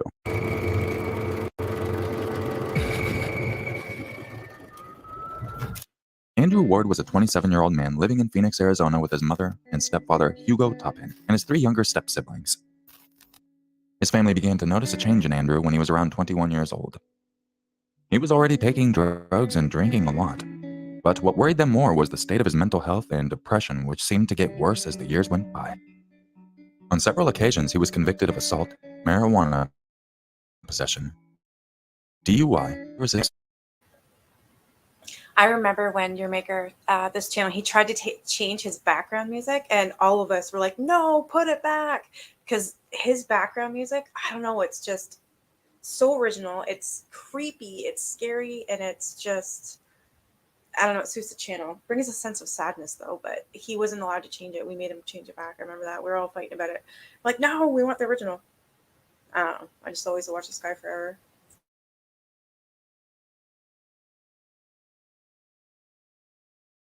He would act out in violent rages towards his family in the house. His younger siblings often felt unsafe around him and feared he might hurt them. They lived cautiously around him, making sure not to provoke him. His parents tried to help and got him to see a psychiatrist. He was prescribed medication and attempted to stay clean. He appeared to be getting better, but his family was still wary of his behavior and didn't completely trust him. A few times, they felt threatened by him and called 911 as a precaution. One day after getting paid for a job, Andrew came home from a job and rushed to his room, locking the door behind him. His mother and siblings saw him carrying in a questionable box, raising questions about what could be inside and what Andrew intended to do with it. They knocked on his door asking him to come out, or for them to go in so they could check on him. He refused to let anyone in. This got them scared and they feared he might harm someone. Knowing his behavior and instabilities, one of his younger sisters couldn't bear to wait and find out, so she called 911. Phoenix Police, this is Nicole. How may I help you? Hi, Nicole.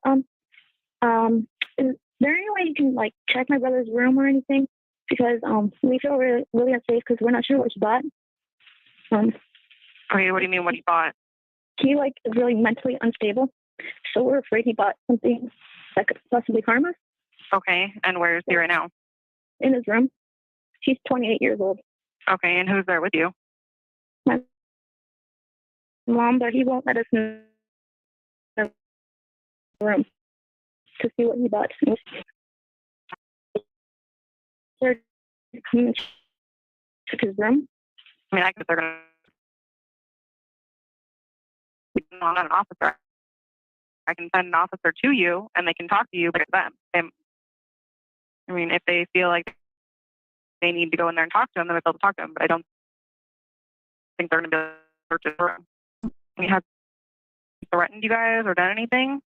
No, he's just... I don't know how to describe it. He's kind of great.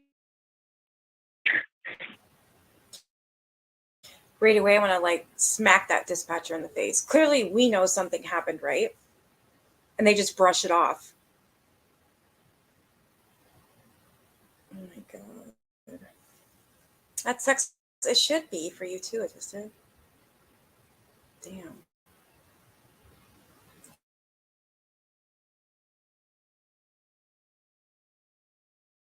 Seeing a psychiatrist, and he just got paid $400 and he blew it off. And he came through the door and it's really sketchy and went straight to his room. It looked like a box. I don't know what rifles come in. If it's a box or something. I'm not sure. I just wanted an officer to come and see what to check his room. Right, I understand what you want, but I'm letting you know. I can send an officer to you, but I mean, I can't guarantee they're just going to go in and search his room because he's not doing anything. He hasn't committed a crime. He's not threatening you guys. He's not doing anything. He's just in his room. So if he comes out with a rifle and kills us all, then I mean, if he's threatening you with a weapon or he's saying threats, then that's different. But you're telling me he's not threatening you in any way. He just went out and made a purchase, and now he's in his room. He's not harming anyone. He's not doing anything wrong being in his room. Okay, I guess I'll have to wait till he does something. Thank you. Yeah, no, I'm pissed. So that girl is just stated that he brought in a box that looks like a rifle, and she's also stating, so basically I'm gonna have to wait until he does something. Thank you. These 911 operators, the majority of them are great, but then you get these fuckers, they should lose their job automatically. Oh, I don't even want to hear the rest of it. I haven't heard this one.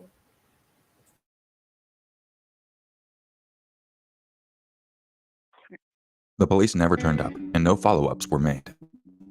The family tried to be understanding and give Andrew the benefit of the doubt.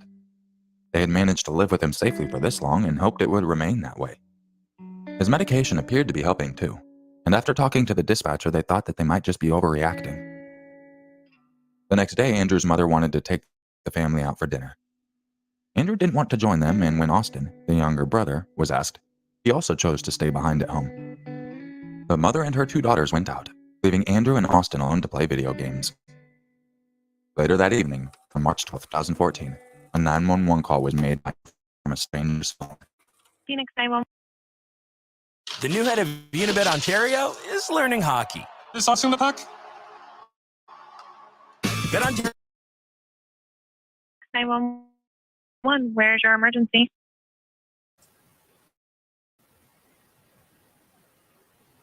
So this would be Andrew, the brother, who I'm assuming bought that rifle.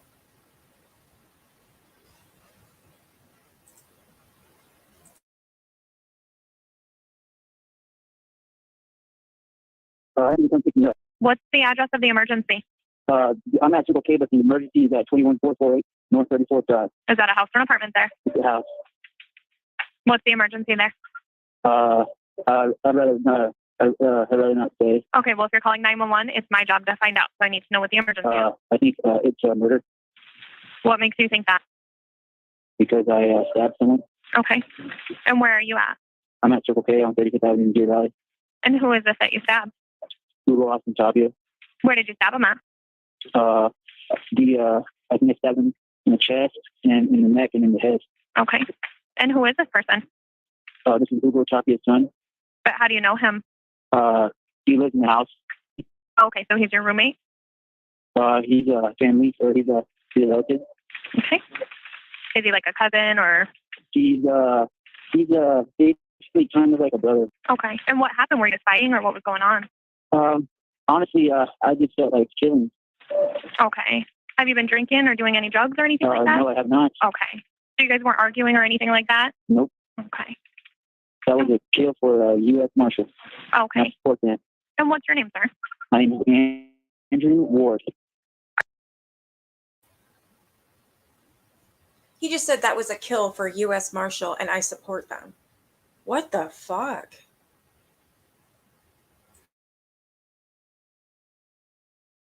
Are you at the front of the Circle K? Outside the door. Okay. And what's your shirt and pants? I'm wearing a black shirt and gray. So I can actually. Gray shorts. Okay. Do you have any weapons on you? Any knives, guns? I sure do. Okay. What do you have on you? I have a knife, a bad knife. Is it like a steak knife, a butcher knife? Switchblade. Okay. Is it in your pocket or are you holding it out? It's in my pocket. Okay. Which pocket is it in? I believe my right pocket. Okay. I'm using someone else's phone and they have to leave. Okay. You want to just pick me up here? Can you let them know that it's 911? So if they could just hang on just a minute, it won't be too long. We're just going to talk to you, okay? But if you could just stay on the phone, because I want to make sure we get to the right place, okay? All right. I'm on the phone for a little bit, but you have to talk to me. Just let them know it's 911, okay? He said he can't get back to class. Okay, can you hand the phone to him really quickly? Sure. Thank you. You're welcome. She's on the phone. Hello? Sir, this is the Phoenix Police. It's really important, and I understand you have to get to class, but this is a very important situation. Well, I mean, if you address where he's at, you can call that. I understand, but it has to do with him injuring Well, I don't know someone. what to tell you. I helped out as much as I could. Okay. I was the only one who was on the phone. So Thank you. It's not much help, but thank you. Your cars have engines. You can get here faster than that. Okay, well, I'm not going to argue with you, so thank you. Dude is covered in blood, so I think you would get over here quick. We are as quickly as we can, but I don't want to let a suspect go. I like to keep them on the phone to make sure we get the right person. Yeah, I mean, I would be more than willing to stop over here if you wanted to, like, okay with that school or something like that. But I don't know. I'm sure the officers will do as much as they can to help you with that excuse. I'm positive that they will help you in this situation. Okay. So as long as you can help me out, that would be amazing, and I would greatly appreciate your help. Okay, well, all right. So, you guys are on the way over here then? As fast as we possibly can. We are absolutely on the way. I just want to keep him talking because it's the best thing I can do right now. All right, well, we'll leave my phone with him, and you can have. I wonder if this is the same 911 operator, because she's just as fucking rude. I'm not going to argue with you. What the hell is she doing? There was a 911 call, and the person ordered a pizza, and it was a good thing that the dispatcher realized that. Yeah, I heard about that. I remember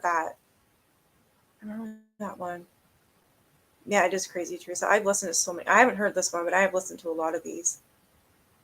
I don't know how he gets them, but he's the only one I know that does. I've looked for some. You can't get any in Canada because I would have been the Canadian that would have all the 911 calls. They won't give me shit. Sucks. One of the officers and then bring it to me at the school. Then, Where do you go to school and make sure that happens? MMI, the motorcycle mechanic school right down the road. Is there a certain room we need to go to? What room are we in? Do you want to write that down? Absolutely. I have all of that information. You have no idea how much I appreciate you helping, and I'll make sure that gets back to you, okay? Okay. All right. Thank you. All right. Hi. Hi, Andrew. Hi. I just need to make sure we stayed on the phone, okay? All right. All right. Just let me know. Honestly, that was a kill for U.S. Marshal because I support U.S. Marshal. Oh, okay. That's what it is? That's what it is. Okay. Did you work for them at all? Honestly, it's past life. Oh, okay. You don't have to tell me. Was there anybody else at the house? Nobody else.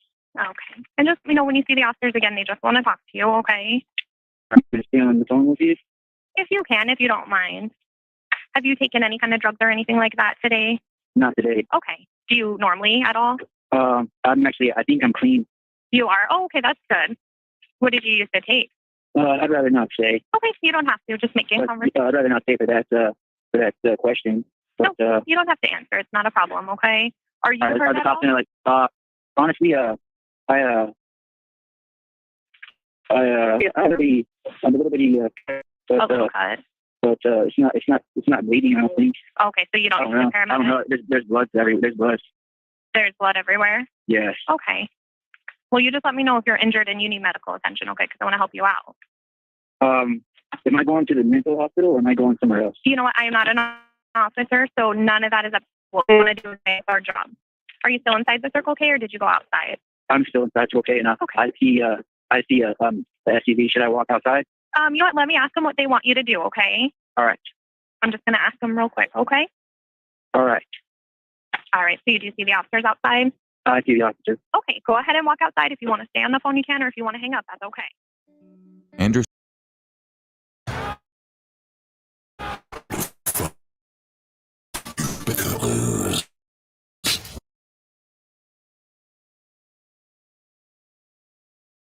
Andrew stabbed his hat. Did you hear about that 911 operator that could hang up on? Yes, there was this girl who got in an accident and drove her car into the lake, and she couldn't get out of her car, and she was going to drown. And this stupid operator, this bitch, was on the phone with her and hung up on her, saying that the girl was about to die, and she did die thanks to this operator being a piece of shit. It was so aggravating. There are secret words to use with bartenders, servers, etc. to let them know you need help without actually saying it. Well, I was bartender and we didn't know shit. Then again, we're Canadian, right? That would be good to know, though. Shit.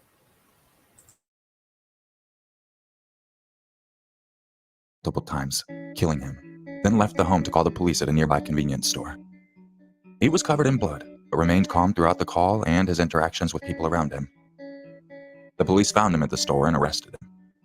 He showed no remorse towards what he had done, willingly turning himself in. Back at the house, the Tappan family came back from dinner to find their home blocked by the police and surrounded by yellow tape. They were informed about what had happened. He didn't survive the attack and was pronounced dead at the scene before their arrival.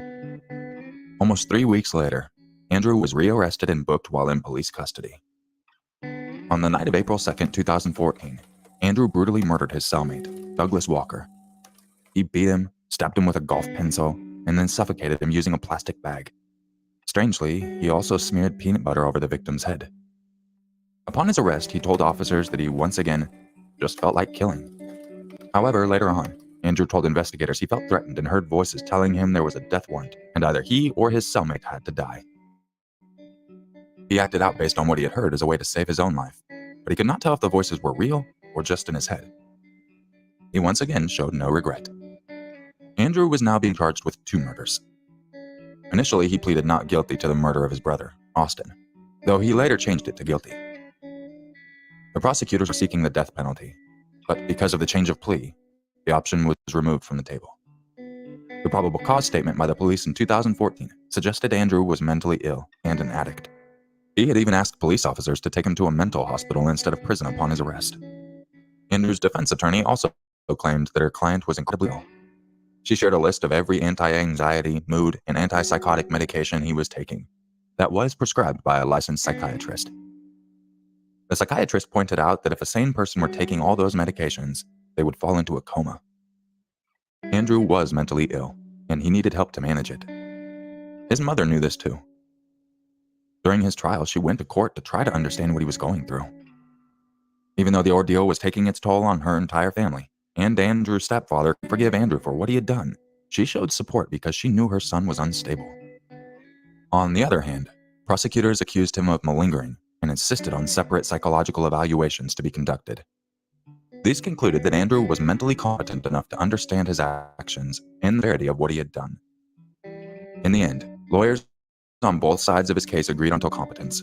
A judge insisted he needed medication to remain psychologically fit. In 2017, Judge Michael Kemp sentenced Andrew to 2 consecutive life sentences. On the day of his sentencing, Andrew apologized to his family and friends for what he had done. He also said he wanted to go to school and change the course of his life so that his mind could be okay.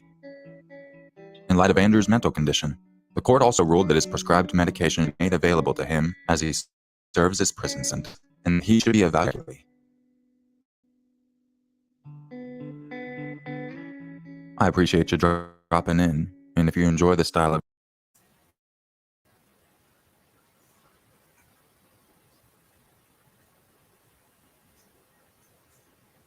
Because, oh, it's a new thing. Everyone needs to know, but they don't. Okay, let me see what you said here.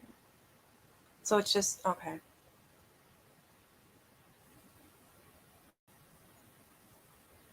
Yeah, me too, Sean.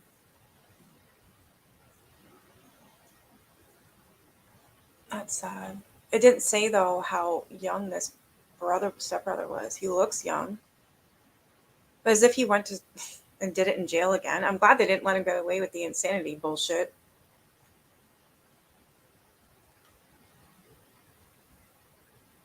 You guys want to hear another one?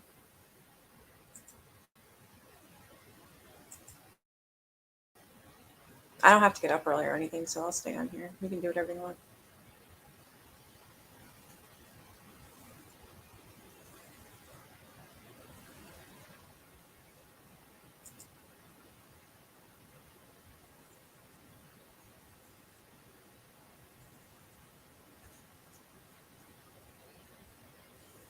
Three real disturbing 911 calls that will haunt you.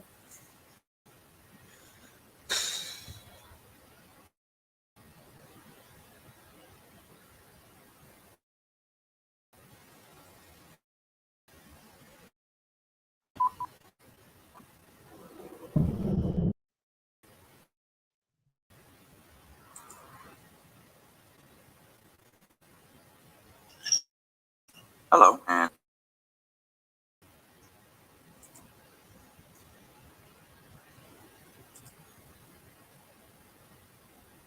Okay. I will then. So the my cat Claire, she's beside me. She's snoring. Oh, my little fatty. There, so I woke you up.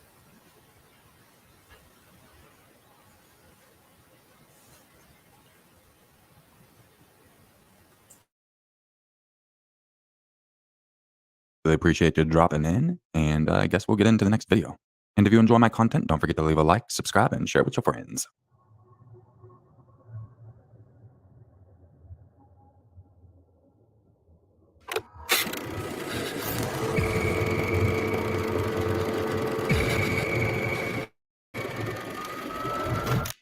Maya Marcano was a 19-year-old college student living in Florida. She lived and worked at Arden Villa's condominiums in Orlando. And on September 24th, 2021, she went missing. She was last seen finishing off her work shift at the condominium. Armando Caballero also worked at Arden Villa's condominium as a maintenance worker. He wanted to date Maya, but she kept rejecting him. According to Maya's friends, it was clear to Maya and her friends that he was obsessed with her. When detectives started to look into Maya's disappearance, they spoke to Armando. He told them he last saw Maya 2 hours before she vanished. The authorities then investigated Armando's relationship with Maya, and that's when he became a key suspect. Meanwhile, Maya's family and friends were grieving. They were searching for her without losing hope, not knowing if they would ever see her again. Their social media posts plead for her to send them a sign that he was alive. The authorities interviewed Maya's family too. They also thought Armando was behind Maya's disappearance and confronted him about it. The family had even checked Armando's vehicle. On the back seat, there was a blanket, and on the floor, a cell phone case. The authorities didn't think much of the situation, so they didn't arrest Armando. After that, Maya's family started to investigate Armando. They even staked out his apartment one evening and found him carrying odd items from his car: rubber gloves, a dark-colored book bag, and a I would have done the same damn thing. I would have just kept watching him, especially if they found that case and they didn't investigate it. That's why I can't stand it with police sometimes. Like, it's just common sense, and they don't do what's common sense. You know what I'm saying?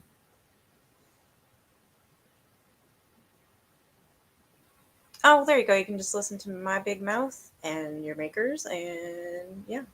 Go cook.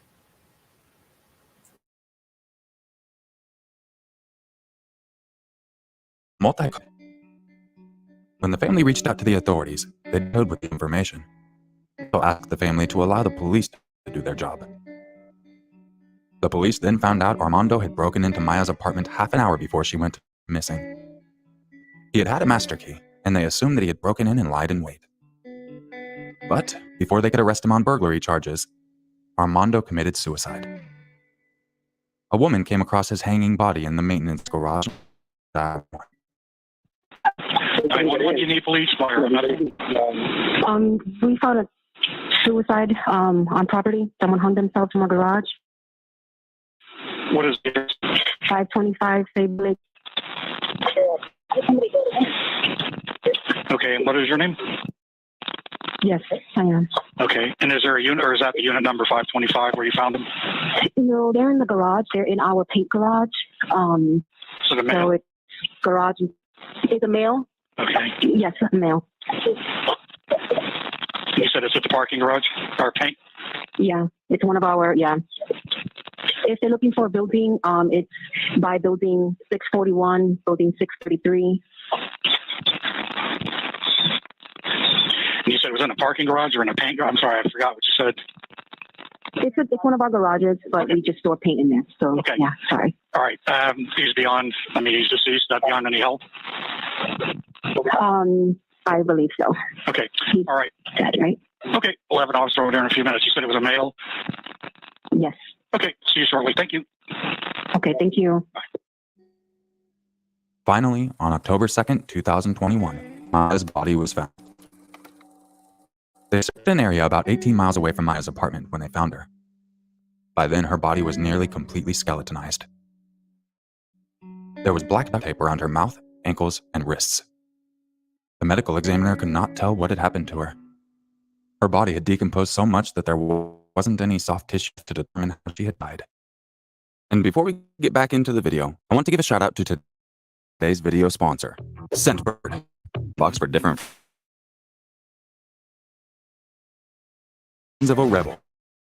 They went to a house party together and drank on the keep yourself smelling fresh. And without any further ado, let's get into the I'm laughing because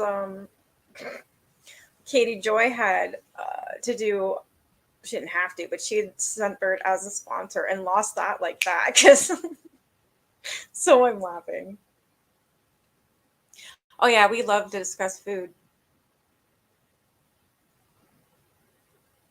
I'm going to do buttered potatoes and oh, yummy. I know I'm hungry. It's all we do every time at the end, even in the middle, we talk about food. Then we all get hungry and we all get fat.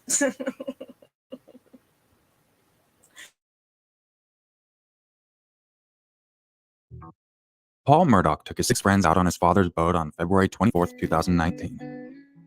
They went to a house party together and drank on the way there. At midnight, when they were ready to leave, Paul suggested they visit a bar to drink some more. It was common for Paul to drink and get behind the wheel of a car, or in this case, a boat. Being the son of a well-known lawyer meant Paul thought he could get away with such things, and he often did. As if driving drunk wasn't bad enough, he was on a legal drinking age while he did such things. On the night of February 24th, 2019, he used his brother's driver's license and his family credit card to buy alcohol. Paul entered the bar with his friend Connor, as they were the only two with fake IDs. After taking shots, they rejoined their friends close to where their boat was docked. It was now past 1 a.m., and Paul was acting rowdy. And when they all boarded the boat, friends could tell it wasn't safe for him to be behind the wheel. He was going around in circles and speeding. When his friends protested, he would let go of the wheel to argue back. When one of his friends, Anthony, asked to be let off, Paul refused. Paul was speeding down narrow passageways, where he eventually crashed the boat in Archer's Creek Bridge. That's when Anthony's girlfriend, Mallory Beach, who wasn't wearing a life jacket, fell into the water and was unable to be located. That's when Connor dialed 911. 911, where's your emergency? Hello? Police, fire, ambulance? Hello? We're in a boat crash on Archer Street. Whereabouts on Archer Street? In Archer Street, the only bridge on Archer Street. Archer Street? Archer's Creek. Archer's Creek. Archer's Creek. Is it? Okay. What's going on? It's by Pierce Island. Right. What's going on? We're in a boat crash. You know what kind of A boat crash. a boat? Did you say a boat crash? A boat crash. Okay, so you're at the dock? Hello, are you at the dock? No, we just crashed in a boat. Okay, are you in the water or are you? We're in the boat. Okay. We have someone missing. Okay. Hang on 1 second, okay? All right, Bob. Archer's Creek. Archer's Creek, correct? Paul, what is this bridge called? Okay, how far?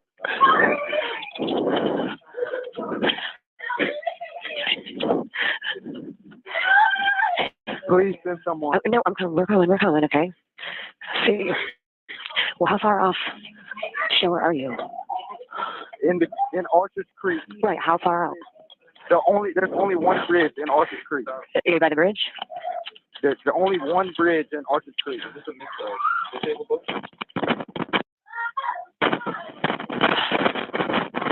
Okay, and then who's that in the background?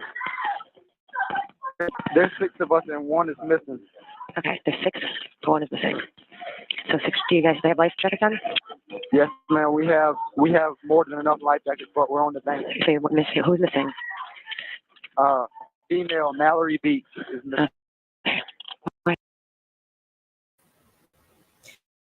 That's scary and terrifying. That just hearing them in the background, freaking out, and you can hear like their voices. They're terrified.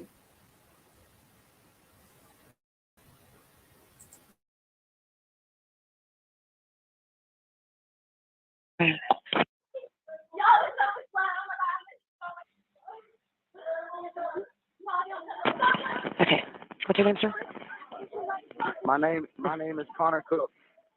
When the police arrived, they had to calm Anthony down. He was beyond stressed out about Mallory. The deputy managed to get him to relax in a patrol car. And then Anthony saw Paul smiling at him in a provocative way. The police had to keep Anthony from getting his hands on Paul. When asked who was behind the wheel of the boat, the authorities took everyone except Anthony to the hospital, most likely hopeful that Mallory would show up. Meanwhile, at the hospital, Paul was stubborn and refused to talk to the doctors. When the hospital staff tested his blood, 3 times over the legal limit. Paul's father, Doc, was also at the hospital, speaking to all the survivors of the crash. He was telling them not to reveal to law enforcement that his son was behind the accident.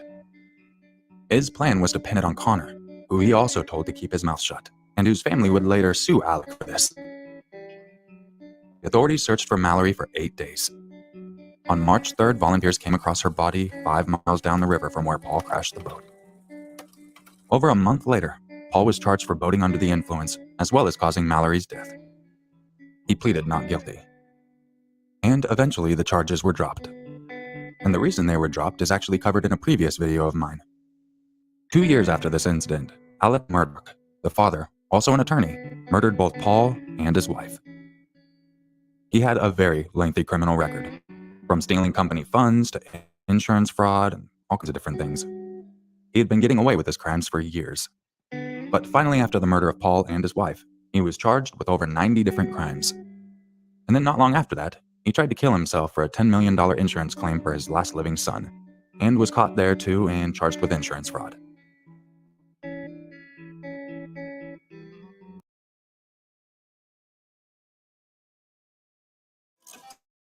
Unibeams now in Ontario.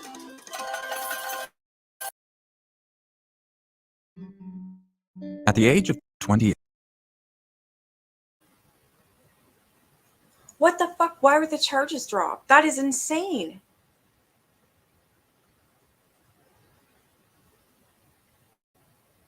Wow. Oh my God, I can't believe that. And then the father kills Paul, his son, and then his wife. Goes to prison for it, but tries to kill himself first to collect. What a fucking wow. Sounds like Canada's laws. People get away with murder here all the time. It's disgusting. My cousin was murdered. The bitch who did it got a slap on the wrist. My cousin was actually was the murderer, and he got a slap on the wrist. That's fucked up. 2 murders in my family. Maybe that's why I like true crime. Or I like getting the bad guys. That pisses me off.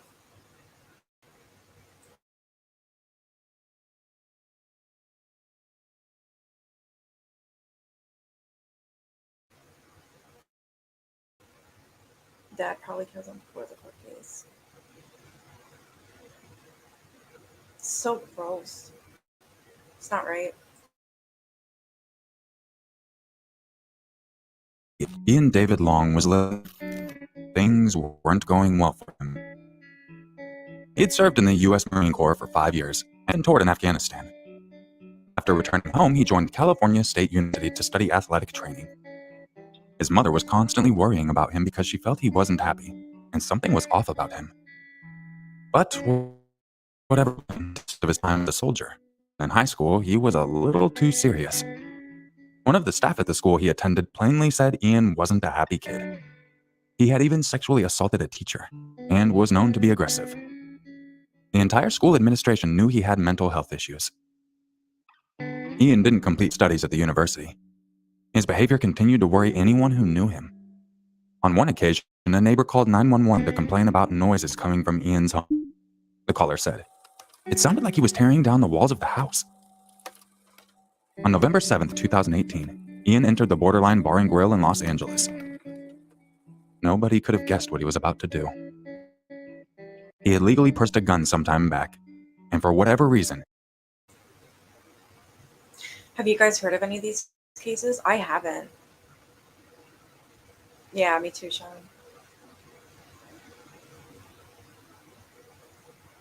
I haven't heard of any of these cases.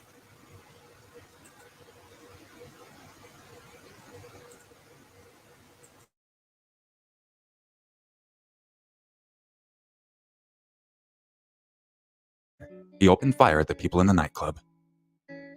That's when the 911 calls started to flood in. 911 emergency, this is Jessica. What are you reporting? Hi, I'm at Borderline. There's a shots fired right now. Okay, did you see who shot the gun? Yes. Who? Looks like a male white with a hat. Okay, what kind of gun is it? He shot about 8 times. Looks like a black semi-auto handgun. He's still shooting. Okay. Shooting in progress. Where is he at Borderline? He's inside the bar. I understand that. Is he at the bar? Where specifically? The front. Okay, what is he wearing? I'm outside now, so I can't see. Okay, you said that he had a hat. He's wearing a hat. Okay, like a cowboy hat or a Yeah. baseball hat? Baseball hat. Okay. 911, what are you reporting? There's been a shooting at Borderline in Thousand Oaks. We have help on the way out there. Did you see it happen? It's still happening. Are they inside? They're inside and now they're coming outside. 911, this is Christy. What are you reporting? Yeah, gunshots at Borderline. We have help on the way out there right now. Did you see it happen? Okay. This has got to be the scariest thing to happen. My son asked me the other day, he's like, how safe is it here? I'm like, it's pretty safe. I mean, better than anywhere else I know. I'm like, why? He goes, oh, well, I'm just scared that there's going to be a school shooting. My son is so scared there will be a school shooting because it's like a fucking trend now for kids. Hey, Delicado. Yeah, school's canceled tomorrow for Ontarians. The big storm. My son shouldn't have to ask me that. Mom, do you think you should keep me home? Because I'm kind of scared to go to school just in case there's a school shooting. Because it's a fucking trend now. I mean, what are you supposed to say that? I gave him a hug and told him I love him. I said, honestly, you do what you want. You want to stay home, you stay home. I would rather him at home. But he needs a life too. He shouldn't have to live in fear. I don't know.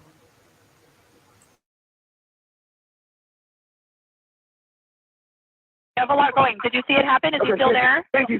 Hello? What's up? Is he still there?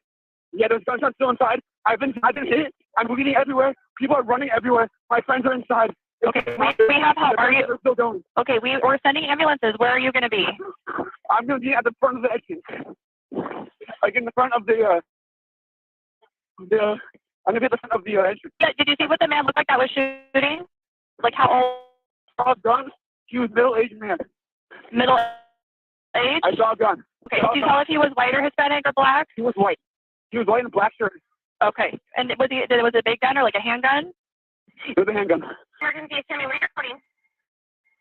There's a shooting at Borderline right now. Borderline Grill in Thousand Oaks. Okay, do you see the person who's shooting? No, we didn't see who was shooting. Somebody. Okay, what's your name?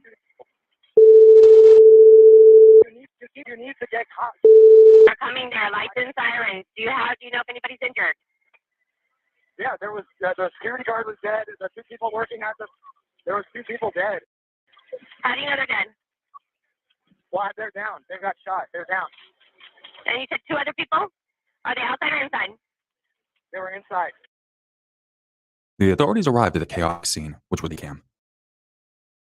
People were running away from the bar, screaming for help. Some of them had been shot. Hey, come this way, over here, come on, come on. Let's go. Walk, come on.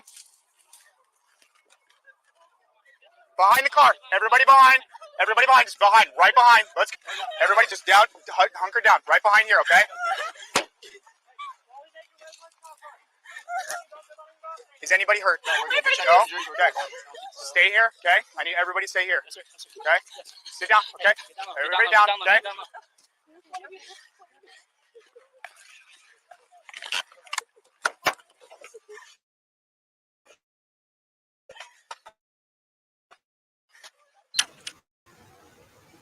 That scares the shit out of me, and I'm not even there.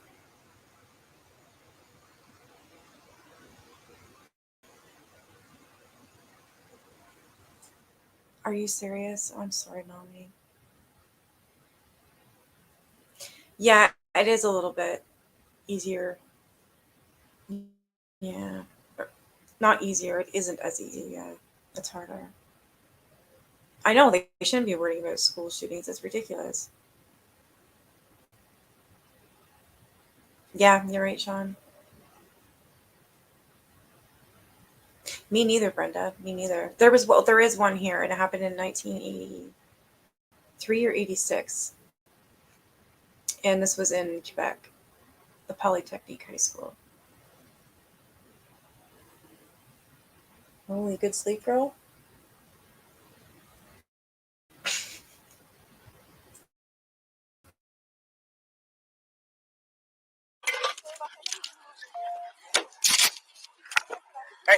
Hey, listen, okay? Everybody calm down for a sec. I need some intel. Okay. What did you guys see as far as who was shooting? So Okay, hold on. But just one. He came in through the front Okay. and started shooting, I think, 3 to 4 times to the girl at the front, and then walked his way around to the back. No, hold on. And started, turn around and go back. and started making his Okay, way. hold on. Say that one more time. So he shot, I think, 3 or 4 times at the girl at the front, and then made his way into the back office and started shooting in there, and then started shooting shots in the air. Okay. He wouldn't stop. Okay. What does he look like? He's wearing a black hat and black shirt. And that's all I know because right now he's wearing blue jeans, a black shirt. I know.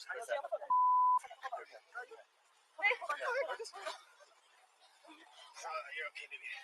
You're okay.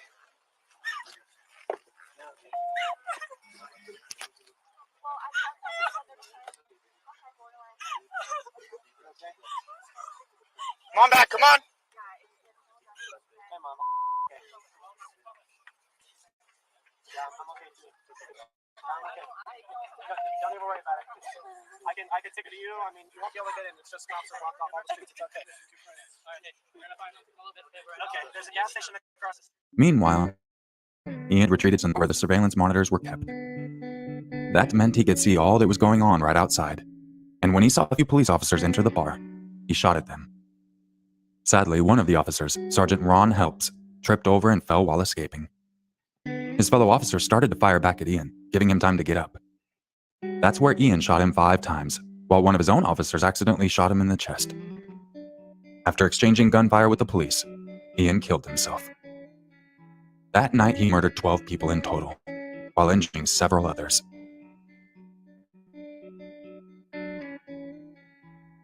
I appreciate you taking the time to drop into this video.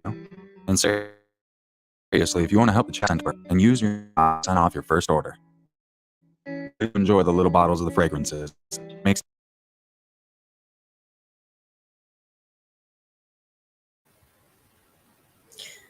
All right, that is definitely going to be enough phone calls for me. I was just thinking, me and Leland should watch a movie. There's no school tomorrow. I don't know. I have to, like, whenever I watch stuff like this, I have to watch something funny. I have nightmares. That's why I can kind of forget. You know what I mean? It's so sad.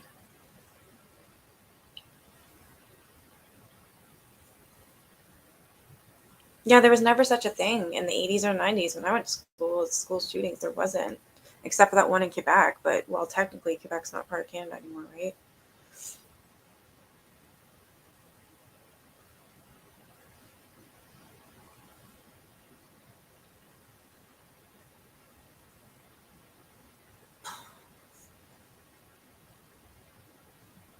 She's so cute. Yeah, it's a lot. It's just a lot. If you like snakes and need a cheer up, there's a video of my baby snake dancing on my... Aww! Okay, now that's awesome. Now that sounds cool. I want to see that. My baby snake dancing.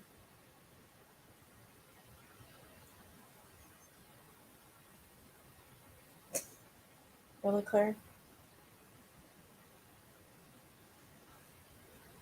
I have to check that out. These are just really hard. I wasn't planning on playing 911 calls, but I did. And now it's like, okay, I think I need to be done. It's too much right now. I believe everyone should watch these and hear these. Absolutely. The world needs to know. And I'm glad that, you know, your maker's allowed to get these 911 calls, but they are pretty rough.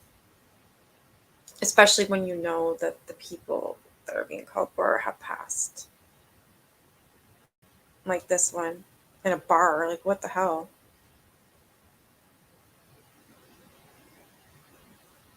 The movie theater one, the concert one.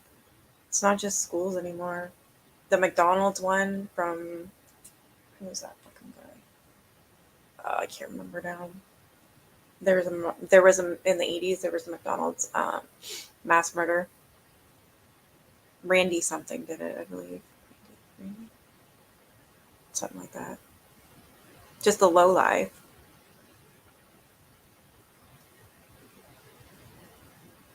Yeah, me too. I wish we could have guns here, but then again, I'm glad that we can't because all the murders here are always with knives.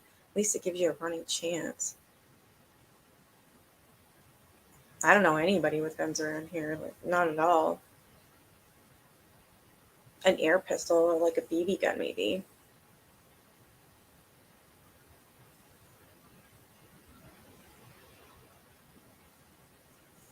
Like, I'm pretty sure we can get one here, but there's so much to go through. It's just for hunting, you know what I mean?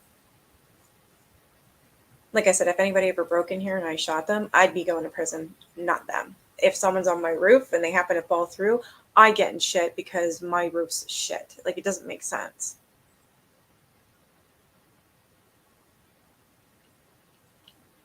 I don't think I'm doing anything tomorrow. No, I don't think so. I don't have any lives tomorrow, but I do want to finish for members only. I wanted to finish the Sarah Boone case. There is an investigation that I wanted to watch with you guys.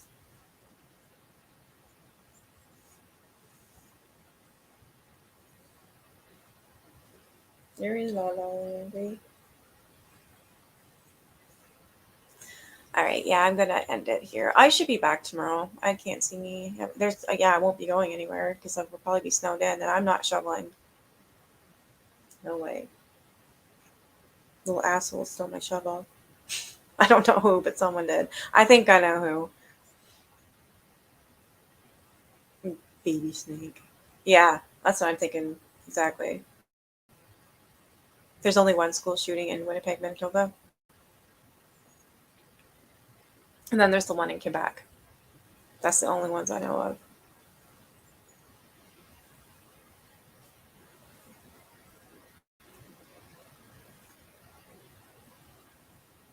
There was a bomb threat at the high school across from me in 1975. Okay. And I saw the police officers outside the high school with shotguns, you name it. And I'm going, oh my God, oh my God, oh my God, oh my God. What the fuck's going on? And then somebody found out what happened and told me there was a bomb threat called in. There was one this year. See, why don't we ever hear about this? I know I don't. I don't have cable and I don't listen to the news every single day. I didn't know that. There's quite a few in Ontario, including one this year. Shit.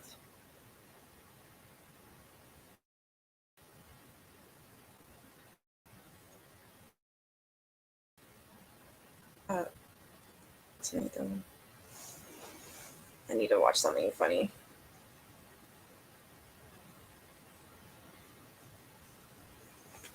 All right, you guys have a good night. I enjoyed this with you, and I don't know. I'll probably be back tomorrow. It's not like I have anything else better to do except for bake. I think I'm gonna bake some gingerbread cookies. There's some. I love them. They're good.